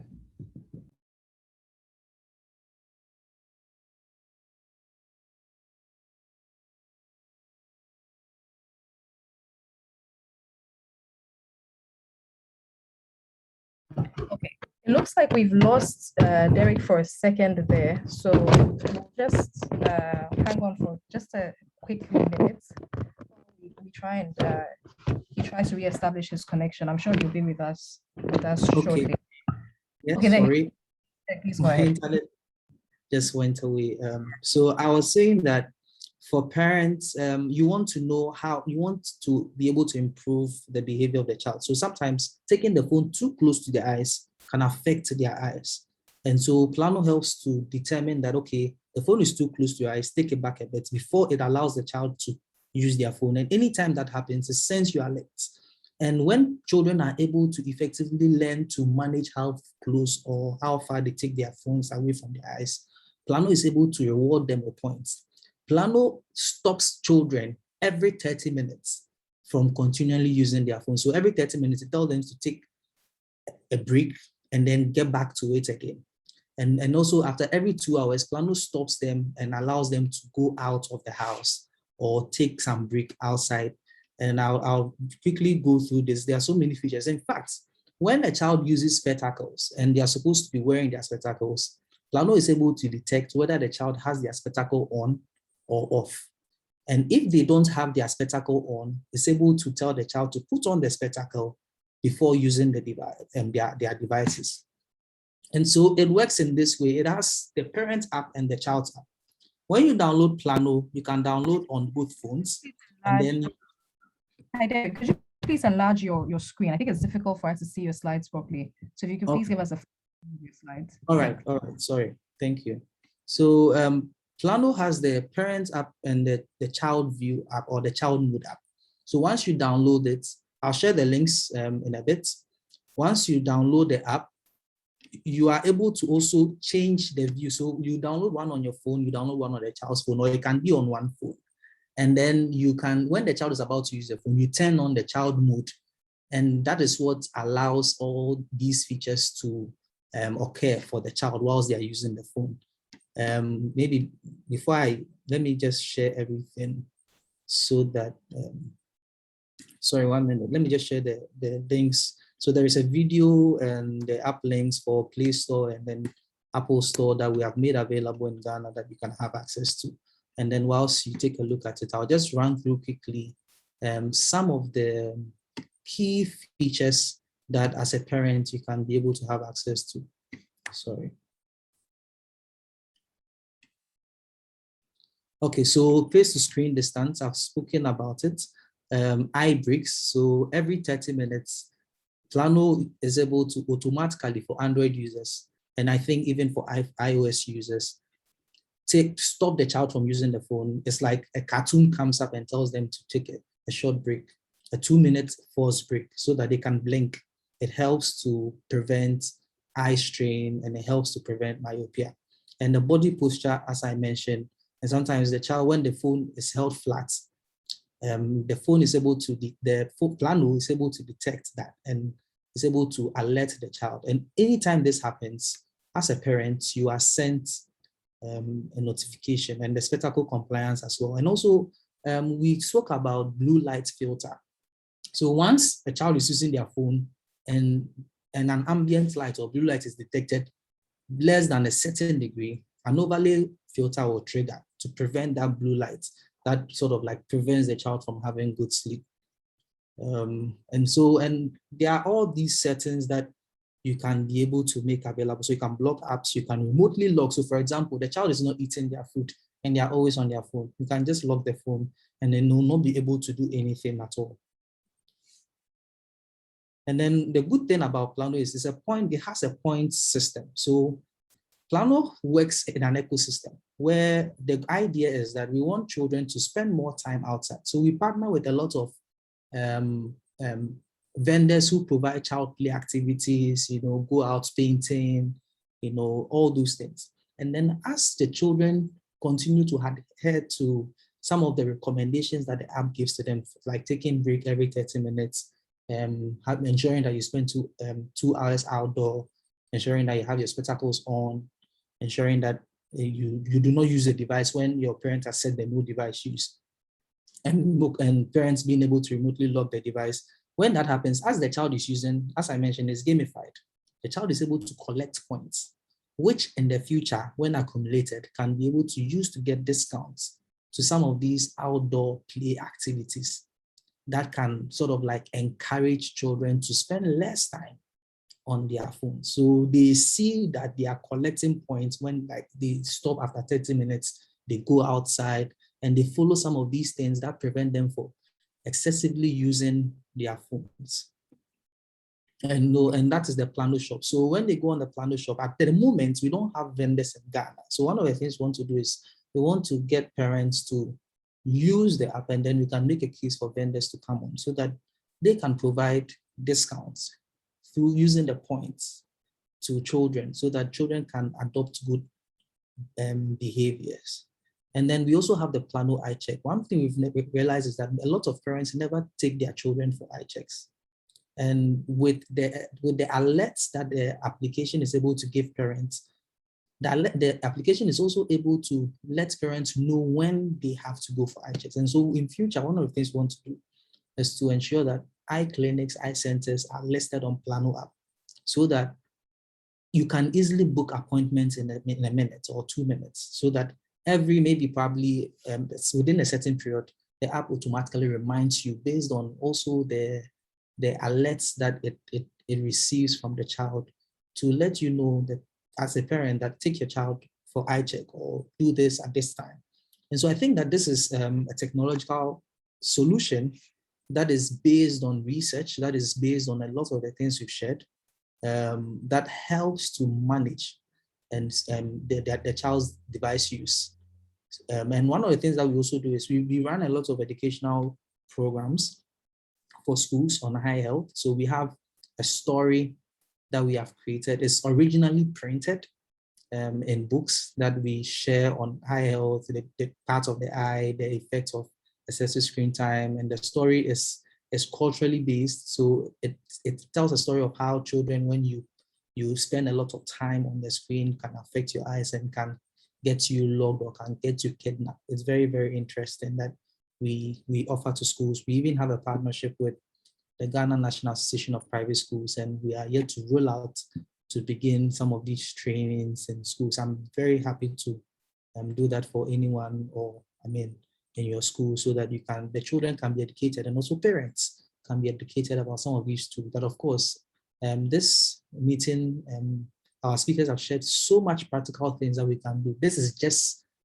an addition, or this is also an alternative. And so we should not try to replace everything that has been said with just technology. There is a lot of in-person things that we can do, but this is just an addition that can just keep your children safe. So that's where I'll end for now. Right, and right on time. Thank you so much, Derek.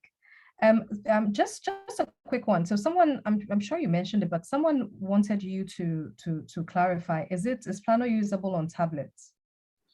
No, I think, well, I'll have to check, but the focus of Plano is on phones. I think it's possible for tablets. If the tablets has Play Store and App Store, I think it should be possible. Yes, tablet phones, but not on laptops at the moment. We are trying to push for laptops to be available, as in using the app on laptops to be available. But for now, It's strictly phone and tablets, I think.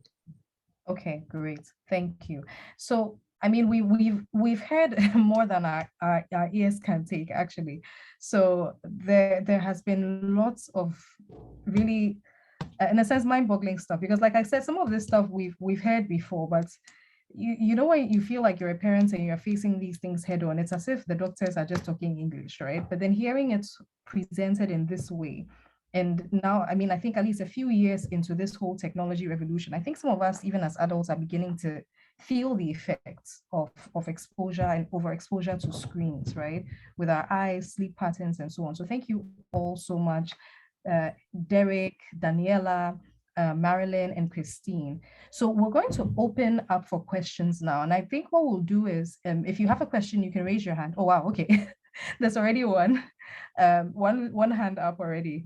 So yeah, so you can go ahead and raise your hand, and then we'll unmute you one by one, and then you can ask your question. So maybe what we'll do is we'll maybe take 2 questions, and then maybe one of you on the panel can opt to answer one or both, just hopefully so that we can go a bit quicker. Yeah. Kwame, please go ahead. Okay, thank you very much. I think I've really gotten a lot from the presentation, so we are grateful for this opportunity. My question has to do with how current schools are run. It's heavily tech, and you have children exposed to a lot of screen during school hours. So as parents, we can do our part at home, but if we don't get that compliment from the school, it's like an exercise in futility.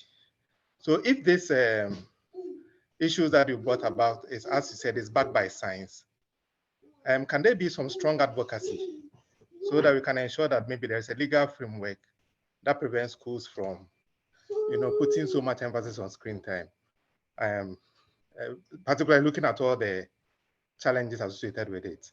And then my other one also has to do with for adults, because some of us spend a lot of time during working hours on our computer.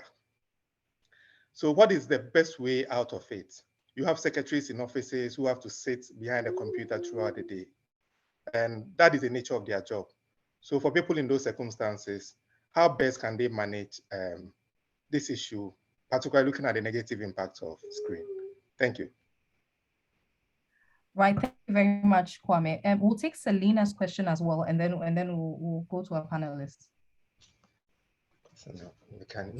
Thank you very much. Mine is not a question, it's a suggestion. As a teacher, when I look at the curriculum that we are currently using, that's under GES, we realize that we have a lot of research work, and the research is not to be done by teachers, but by the students.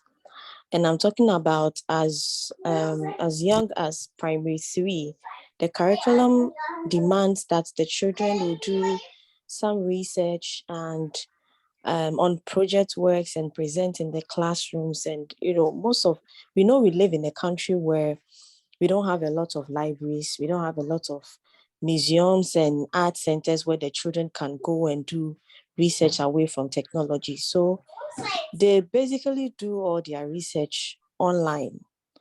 And sometimes we have parents complaining that it's too much. But at the same time, the curriculum framework is asking us to we are trying to move away from spoon feeding the children all the time to children who are able to find information on their own.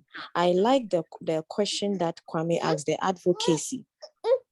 I like the advocacy bit, but I also just want to suggest to parents that if you have children who have to do a lot of research and they can maybe do it on their own, instead of getting them the phones and the tablets, you can also get them desktops where you can keep them at vantage points in the home, let's say in the sitting room, where everybody can see what the child is doing on the desktop. Everybody can see whether you are passing by, you can see what the child is doing.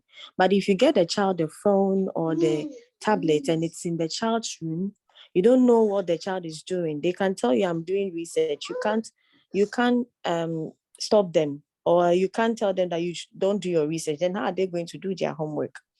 So, I mean, we have people who are advocating for less research and all that, and I'm all for it, that we need to reduce the screen time.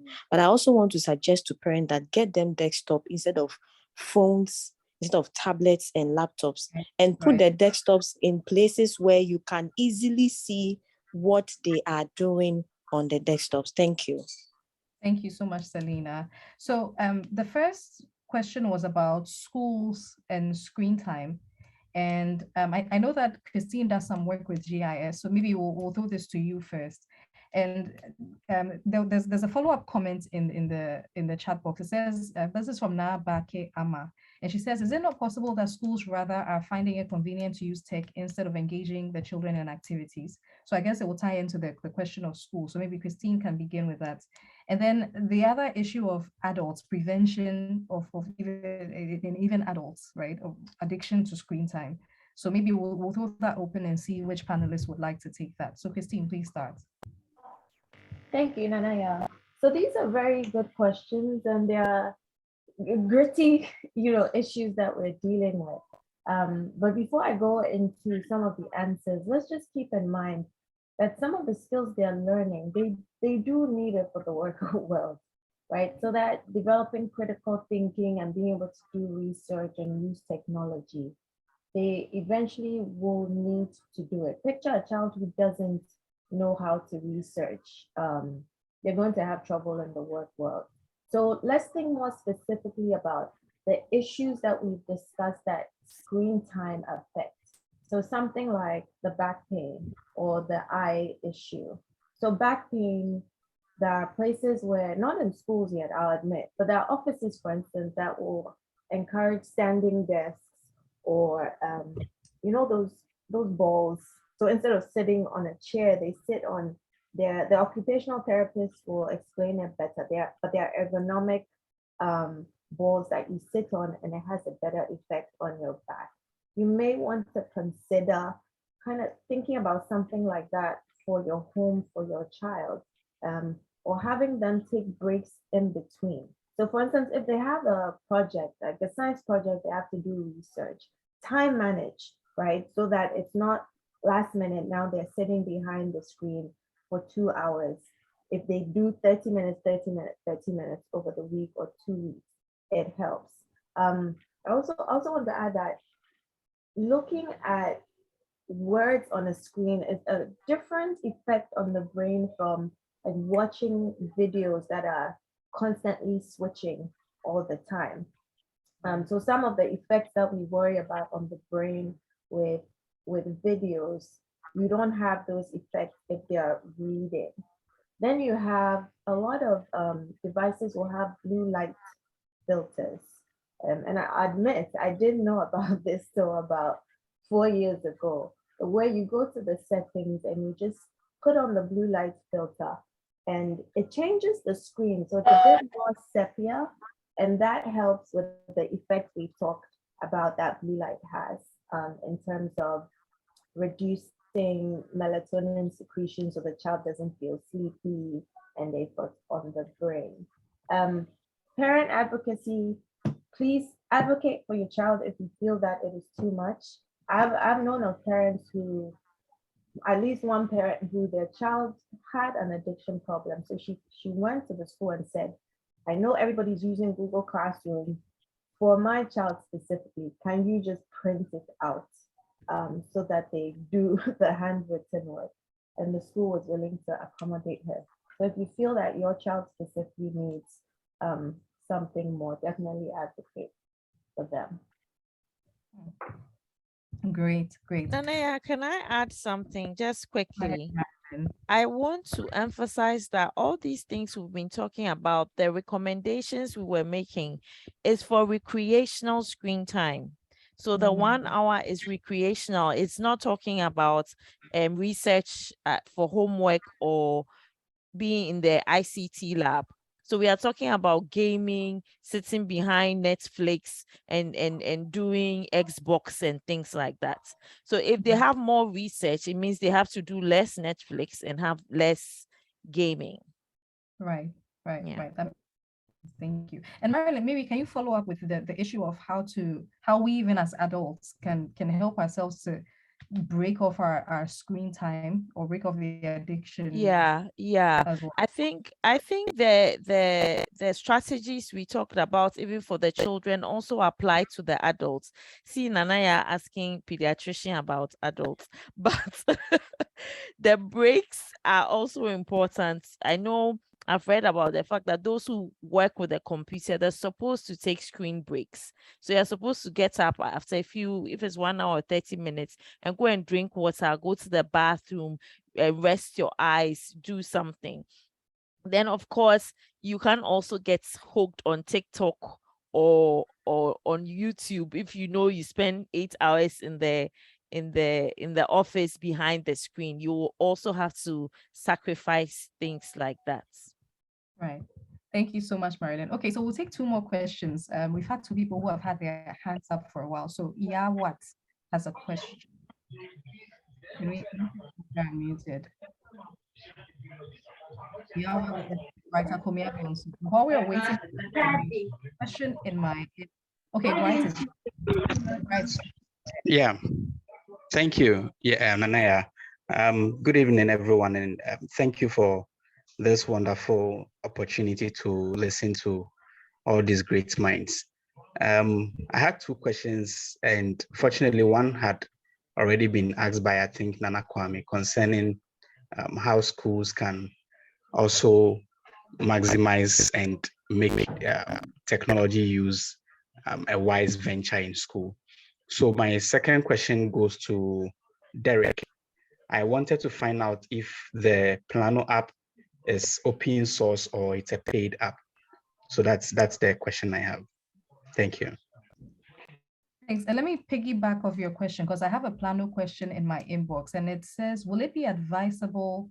Oh, no, okay, this is not necessarily about Plano, but this is just a side question. Okay, then maybe, Derek, please take Bright's question first, and then I'll just ask this question later. I saw Plano in it, but it's a different thing.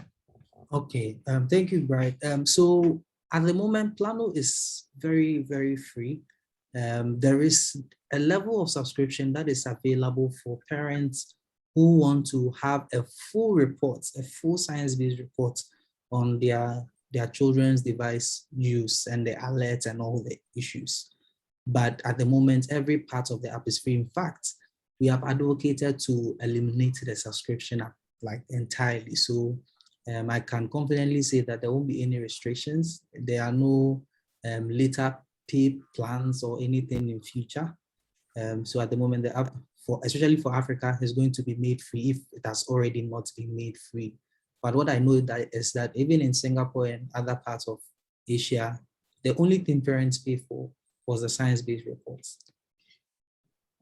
Okay, thank you very much, Derek. So What needs to be unmuted. There we are. Yes, so thank you very much. And my question is, does binge watching constitute, the screen time that we are talking about? Yes, obviously it does. But my point is, instead of giving probably 1 hour each day, what if it's accumulated on the weekend for, say, 3 or 4 hours on a Saturday afternoon? How will that affect the child? And my other suggestion is that parents, talk to their children, because I realized with my son that in school, they were getting on websites that are, unapproved when the IT teacher was looking away. And I only got to know that my son and his class, or some members of his class, were getting onto, let me say, restricted websites by talking to him. So I think it's very important that we engage our children and we talk to them about what goes on the internet, its effects, and how they can stop themselves from going onto such websites. And lastly, I also would like that parents, investigate the schools that they take their children. So when my husband and I were searching for a school for our son, I scouted various schools, and I realized that there was this one particular school that had, like, let me say, out of the 8 hours, they had like 6 hours screen engagements for children as low as 2 years. And I felt that for a day, it was too much for a child of that age. So please, parents, let's research the schools we go to. Let's find out their mode of studies. Let's find out what they really teach during the academic day. Thank you. Right, thank you. Before we continue, I'd just like to say that the time is 8 o'clock, so that was our initially scheduled time, but I'd like to steal 15 minutes more of your time, just so that we can cover the questions and so on that we have. And on that note, I will slip in the question that came in because Yaa mentioned something about talking to children, and someone is asking if it will be advisable to know the passwords on your teen's gadgets, especially since you don't want to create the impression that you do not trust them. So maybe in this case, we'll hear from Daniela first, right? Because the first question that Yaa asked was about accumulated watch screen time. Yeah, so what do you think of that? And then the thing about talking to children, and especially finding out their passwords. Thank you. Hi.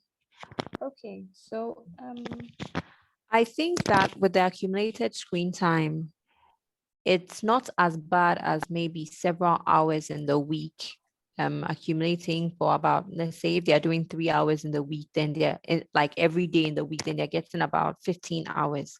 But I also think that they shouldn't do too many hours. For instance, maybe if you're thinking of doing 2 or 3 hours for a child who has had no screen time during the week, you can separate those 2 or 3 hours, like I mentioned. So you can do an hour, then you can do 30 minutes, and then do another hour or so. You can actually do it in 4 parts so that they are having short spurts of time throughout that day. So that would help with about 3 hours, but still, I think we should limit it to as little screen time as possible. Whatever helped them through during the school week should suffice for the weekend as well. So if you're able to give them activities, if you're able to give them some extra work during the school week, then you can push that in on the weekends as well. Or maybe if they haven't spent enough time with their siblings or with you, then you can do that on the weekend so that they don't have too much screen time. And you can actually dedicate some part of that time to maybe a family movie or something. Sometimes the children watch National Geographic. There are different things, so that it's not more recreational, like they're on it playing games and doing something that's not healthy for them. And then I'm sorry, I forgot about the second question.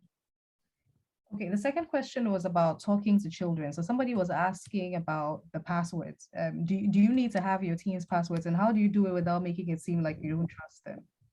Okay, so I think it's ultimately about what has been built before. So if you have built trust and they know that you trust them from before, it should be easy to get them to even confide in you, to give you their password, for instance.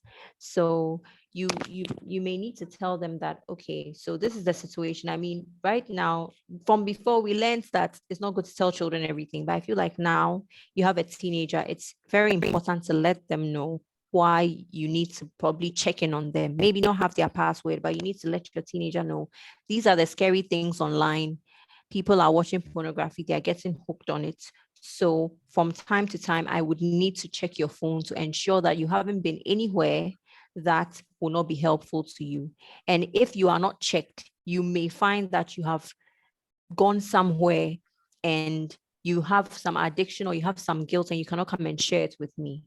So first, you let them know you trust them. And because you trust them, they should also trust you. So the trust is 2 ways. So they should trust you that when you're checking their phone, you're not checking because you think that they are intentionally doing something wrong, but you need to ensure that they're doing the right thing. So I think that's most important.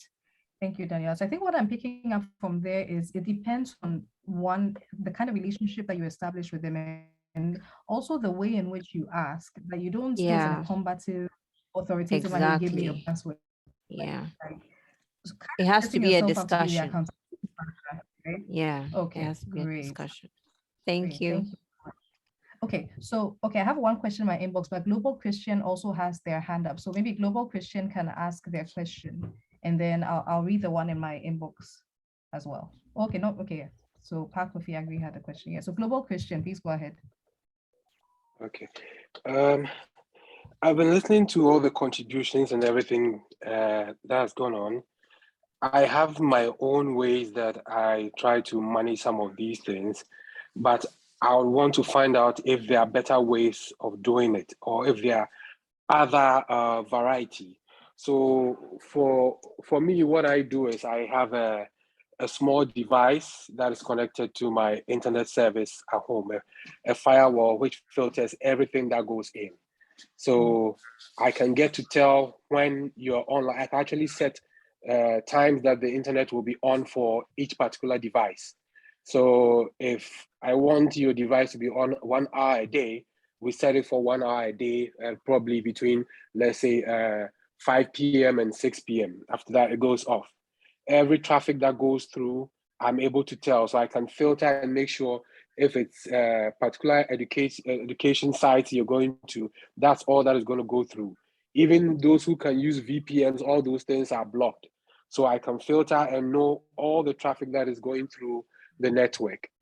Also, when a device comes online, I get a notification to see this device have come online. When the device goes offline, I can tell. So even if they bring in a friend's device and put in the password, that device is quarantined and that device cannot have internet access unless I approve it.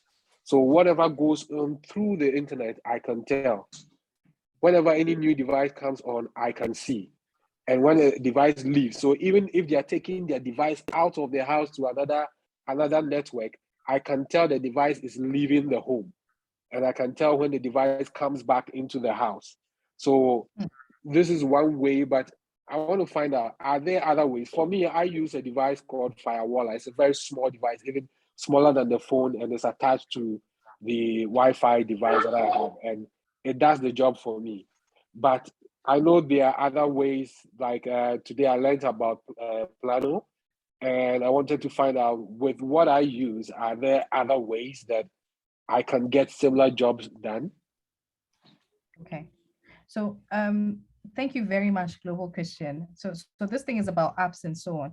Let me throw in another question, and then maybe we can attempt to answer those together. Pakofi Agri was asking, so his question is more or less about the fact that in the past we could mingle with the neighbors and so on. There was so much more to keep children engaged. But these days, houses are gated, everybody's in their own little house. And once a parent comes home, they probably have to get food ready for the children to eat. They're already tired and all of that. So I guess Pakwesi is asking for practical ways in which we get children engaged outside of screen time. So if we could please go over that again, because he even mentioned the thing about, like health issues, because sometimes it's a lot, right?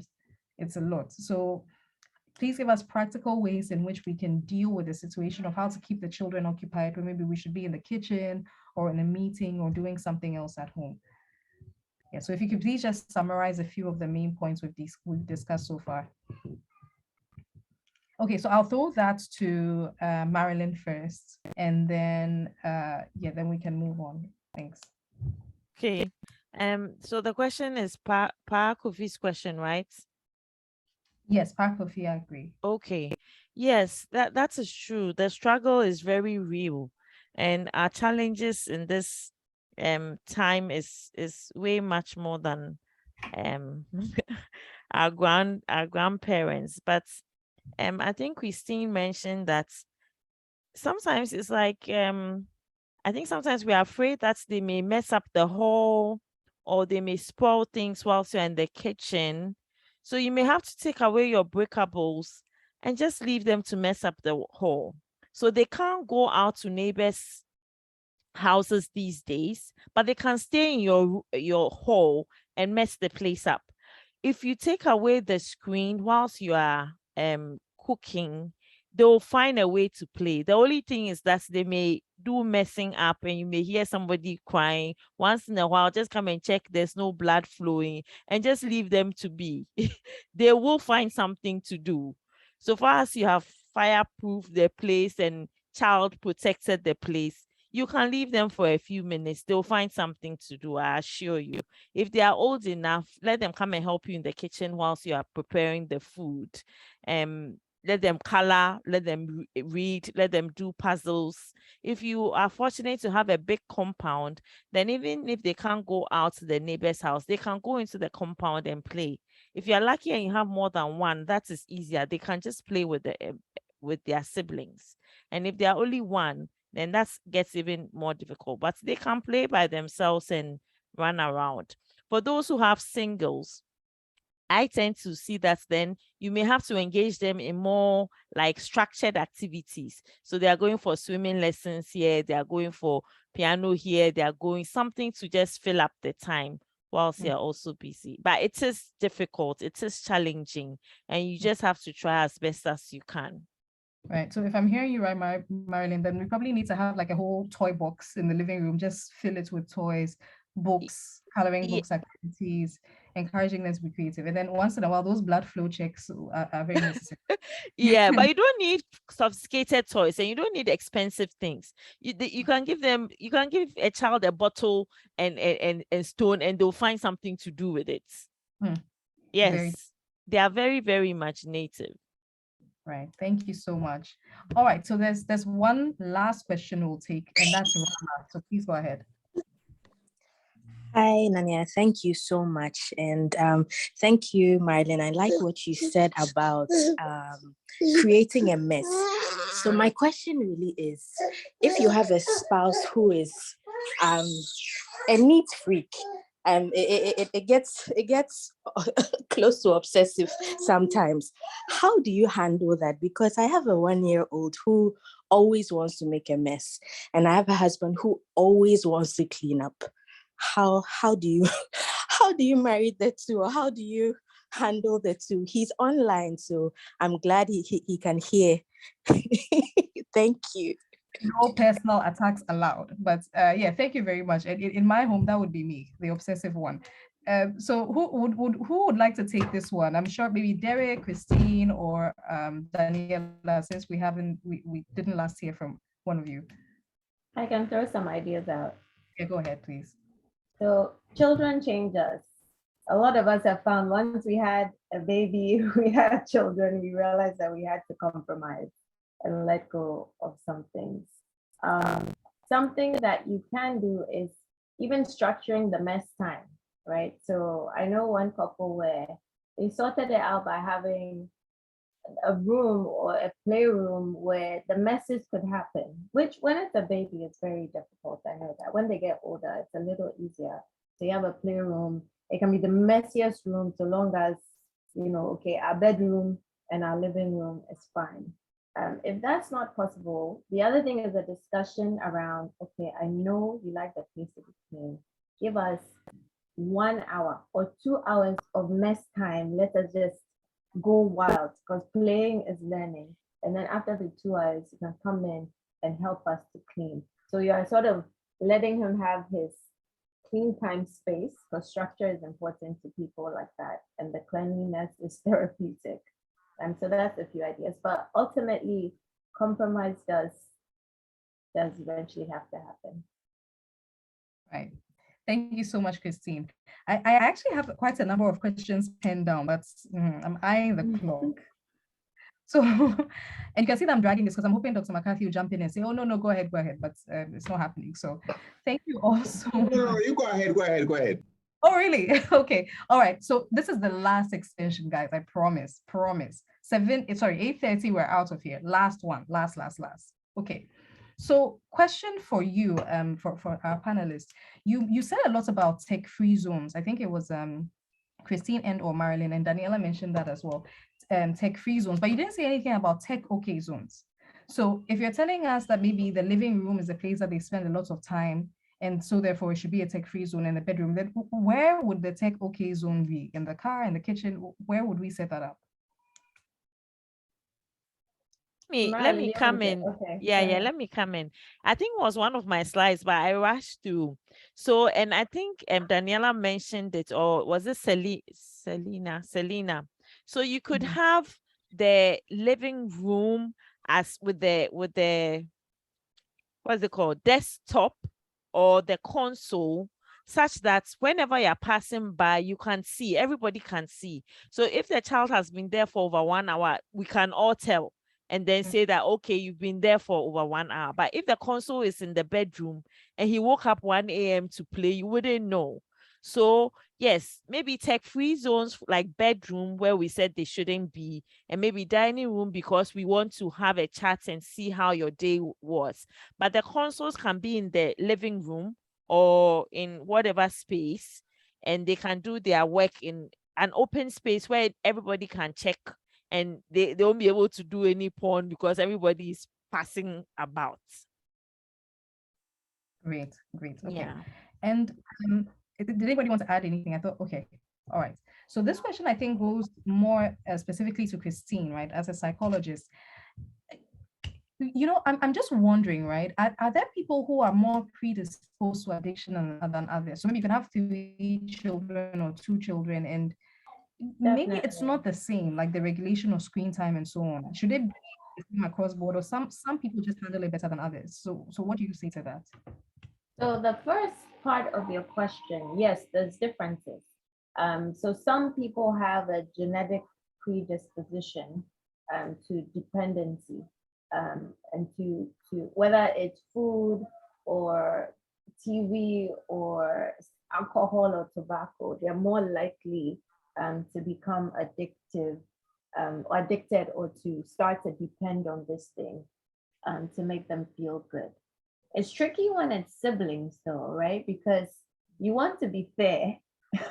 So even if one seems to have a more addictive personality, you also don't want to ostracize them and say, okay, as for you, because of the way you are, you only get 30 minutes, but your brother is okay, so he'll be fine. So you do want to have rules such that, and the rules that, or the suggestions we've made, it should go across board, right? If we're saying an hour a day, then it's an hour a day for everybody. You make it general and flat so that nobody's feeling left out.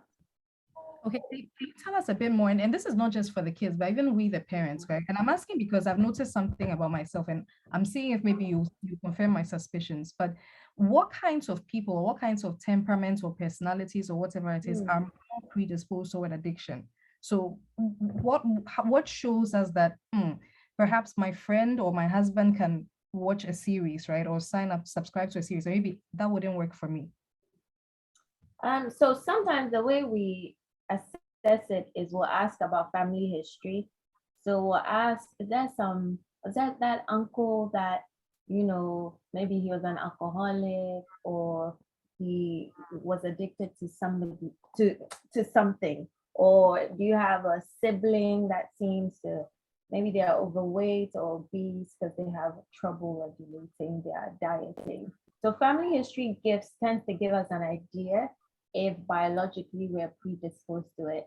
And then also just thinking reflectively about, like we talked about addiction. So there are people who, they'll watch it, they can stop anytime. And then so you know yourself that, okay, if the psychologist is saying that I get that pleasure feeling, right? And it feels really good. And then when the thing stops, I feel a crash. I feel like I've calmed down. I feel angry. I feel annoyed with everybody. And then I feel good again when I watch the screen again. So you can sort of reflect around your own internal process and what's happening. Because the truth is there are people who they'll watch the thing, they can't even stop in the middle. There are people, you watch a movie, they'll stop, walk away. Other people, hey, you have to pause the thing, you can't miss any minute. So you can have a sense of how much pleasure you're feeling and how low of a crash you feel when that thing stops. Right. Okay, maybe to hit the nail on the head, is there any evidence for those of us who have obsessive compulsive tendencies, such as me and maybe Rama's husband? Is there more of a likelihood that we would tend toward addiction than others? And it's something that I've been thinking about quite a bit. So maybe you can throw more light on this. And how do we identify such tendencies in children, right? So that we can maybe protect them better. Yeah. Okay, so is that Kiki, correct? Yeah. sorry, Kiki, let me answer her last part for the Okay. children part. So for children, it's just like what Christine was saying in the beginning. I'll use my son for example. I mean, it doesn't have to be screen time, but anything he enjoys, he wants to continue to do it and do it and do it and do it. And I know that's in myself. And so in the house, we know that we have that. We have that. So, I mean, for me, once I start doing something I enjoy, I can even overdo exercise and do it and get a medical problem because I'm over exercising. So I know I have that tendency and I can see it in him. So immediately I have to put things in place. Yeah. Right. Yeah. Thank you very much. That was a very good one. Okay, so the final question. Now, we've heard a lot from you. You really equipped us, given us lots of tools, tricks, and all that. We're going to need a lot of grace to do this thing right. But apart from that, can you also give us suggestions for energy uppers for parents? Because one thing I find is that I have all these wonderful intentions of, oh, today I'm going to be with the kids, I'll be with it. But like 5 minutes in, I'm done. You know, they're talking, and you just want quiet, or maybe you've played with them, you've jumped, and they just don't want the game to end. So what suggestions can you give for us as parents? How do we keep up with, especially with very young kids, right? How do we keep up so that we can keep them engaged? Because sometimes we're tired. I think we can open this up to everybody as well, right? Because we've got, what, 160 parents here. Maybe it's just for the closing. Let's hear a little bit from everyone. So maybe we can start with Derek. Yes, he has been pretty silent for a while now. So Derek, please give us your thoughts on this. Because I'm also learning so much from everyone. I'm newlywed, so I still have a lot of years ahead of me. And Congrats. so it's good to be here. Thank you. But the point is that we need to be very mindful about how and what our children use their phones for. A lot of times we are thinking about what they use their phones for, but we don't think about how they use their phones. And we have to ensure that the how is really prioritized so that we do not end up causing problems for them rather than helping them use the technology to help themselves. And so 3 basic things that you should always keep in mind. The children should take breaks. They should play outside as much as possible. And also they should try to use their phones for lesser times. And these things will go a long way. And probably let me just add one, how close the phone, the screen distance, the face to screen distance, you need to be mindful. So let me rephrase 3 main things is take breaks, let them go outside, and then manage the face to screen distance so the phone is not too close to their eyes. And I think that this will really help. Right, thank you very much. All right, so Daniela, Dr. Daniela, could you please speak to us? Hi. Okay, so I'll say what helped. You can give them activities that has them running around, and then you can take like a breather. For instance, if maybe you are drumming and they are dancing, you are definitely like the one seated. Or you can take them out if they have bicycles or tricycles, or they are doing soccer, or they are running, like they're doing maybe some race of some sort. You are just watching. Maybe you're the timekeeper, you're the one cheering them on, but then they are the ones running around, and they don't really need much to get them energized and active. So those are the things that have helped me. Or you give them some, usually puzzles and arts and crafts, keeps them really, occupied. They will now be painting. So you give them a very complex picture. Maybe they're sticking things, putting glitter here and there. Before you see, they've taken over and they're doing their own thing. And you can actually relax and then just, encourage them. Good job. Oh, this is really nice. You want to do this, so that you don't always have to be running around with them. You can just initiate and then they will follow. Right. Yeah. Thank you so much. So Christine has put a suggestion in the chat that is getting a lot of a lot of love. So maybe Christine, you can talk to us, and then we'll end with Marilyn. Okay, I just threw out the things I do. So my girls like to act a lot. So I'm always the queen, and I just get to lie back and put a crown on my head, and sometimes I even act like I'm sleeping because I'm tired. Hide and seek is something I try. I'll find a place to hide that you'll never find me. I'll just rest. Obstacle courses. Pardon. Sorry, I'll say what maybe get a few winks of sleep while you're hiding. While you're at it, exactly. The obstacle course, you just use furniture, especially if you have active children. You're jumping over the couch, you're racing, but they are doing it, and maybe you're just timing or cheering them on while you're lying on the couch. So, my suggestion is start it, and the ideas will come as when you start. Yeah. Right, great. Thank you very much. And Marilyn, what about you? Yes, so for those who are very active, since I have a very active one, I invested in things like trampoline. So, and they can do trampoline for hours and they don't get tired. So I just sit behind and you can watch them jump till they are tired and have a nap. And a lots of kids like water play. So there are some things where they can have maybe outside or in the bathroom where there are some boats and ducks and they are splashing. And I remember when we were kids, we used to stock the sink in the bath and do all sorts of water play in the bathroom. It's just that you have to be watching them, so they shouldn't be left alone in the around water. Bicycles. If you have a big compound, hiding things in, as Christine has said, find something for them to do. But you see, children are amazing. Their occupation is play. They have been created to play. You don't need to do much. You just need to allow them to play. And the thing is that when they are young and you don't introduce them to the screen, they don't even know it. And they can do all sorts of things that will amaze you. So just take that aspect away. Maybe now they're addicted. Just take it away and see what they can do. And you have to relax and let them be themselves and play. Thank you so much. So many great sound bites from everything that we've heard. So maybe the two takeaways that we can end the whole thing with is, one, children's occupation is play, right? So it's about getting started and really not overthinking it. They will figure it out.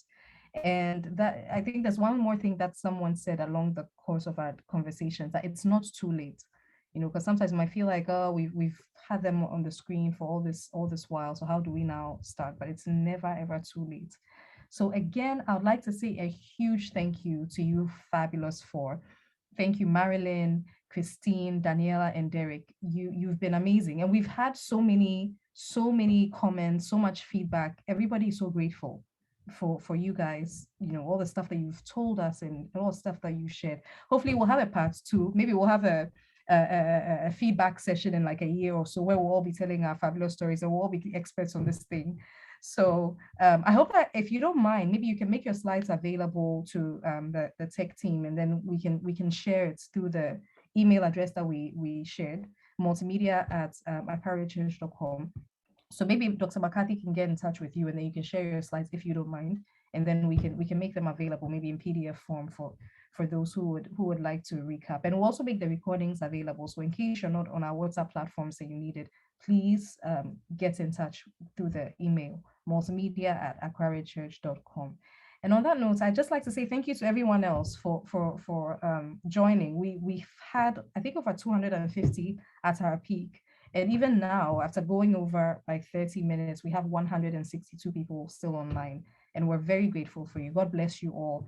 And maybe we should pray and just hope that through this, the Holy Spirit will water all the seeds that have been planted in this session. Please let's pray. Heavenly Father, we're so grateful for this opportunity to learn, to hear from each other, share ideas, and so on.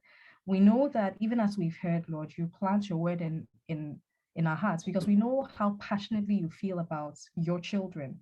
We know how passionately you feel about the upbringing of little ones, and we are grateful for this opportunity to be better, to do better by them. And we pray that you also give us the energy, give us the wisdom, you give us the retentive memory for some of the things that we've learned, so we don't even, after a few days of this, become desensitized to all the alarming things that we've heard, but we continue to remember, continue to walk in the knowledge that you've given us.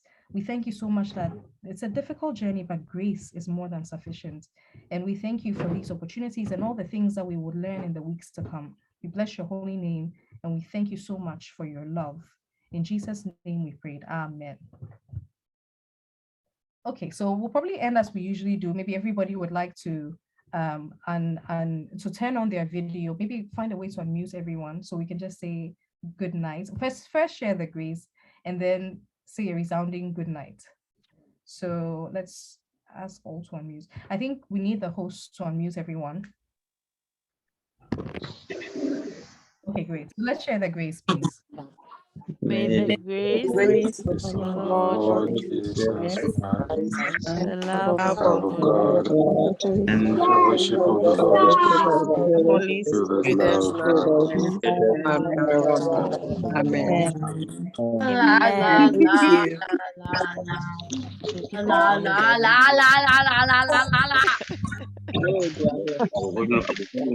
Okay.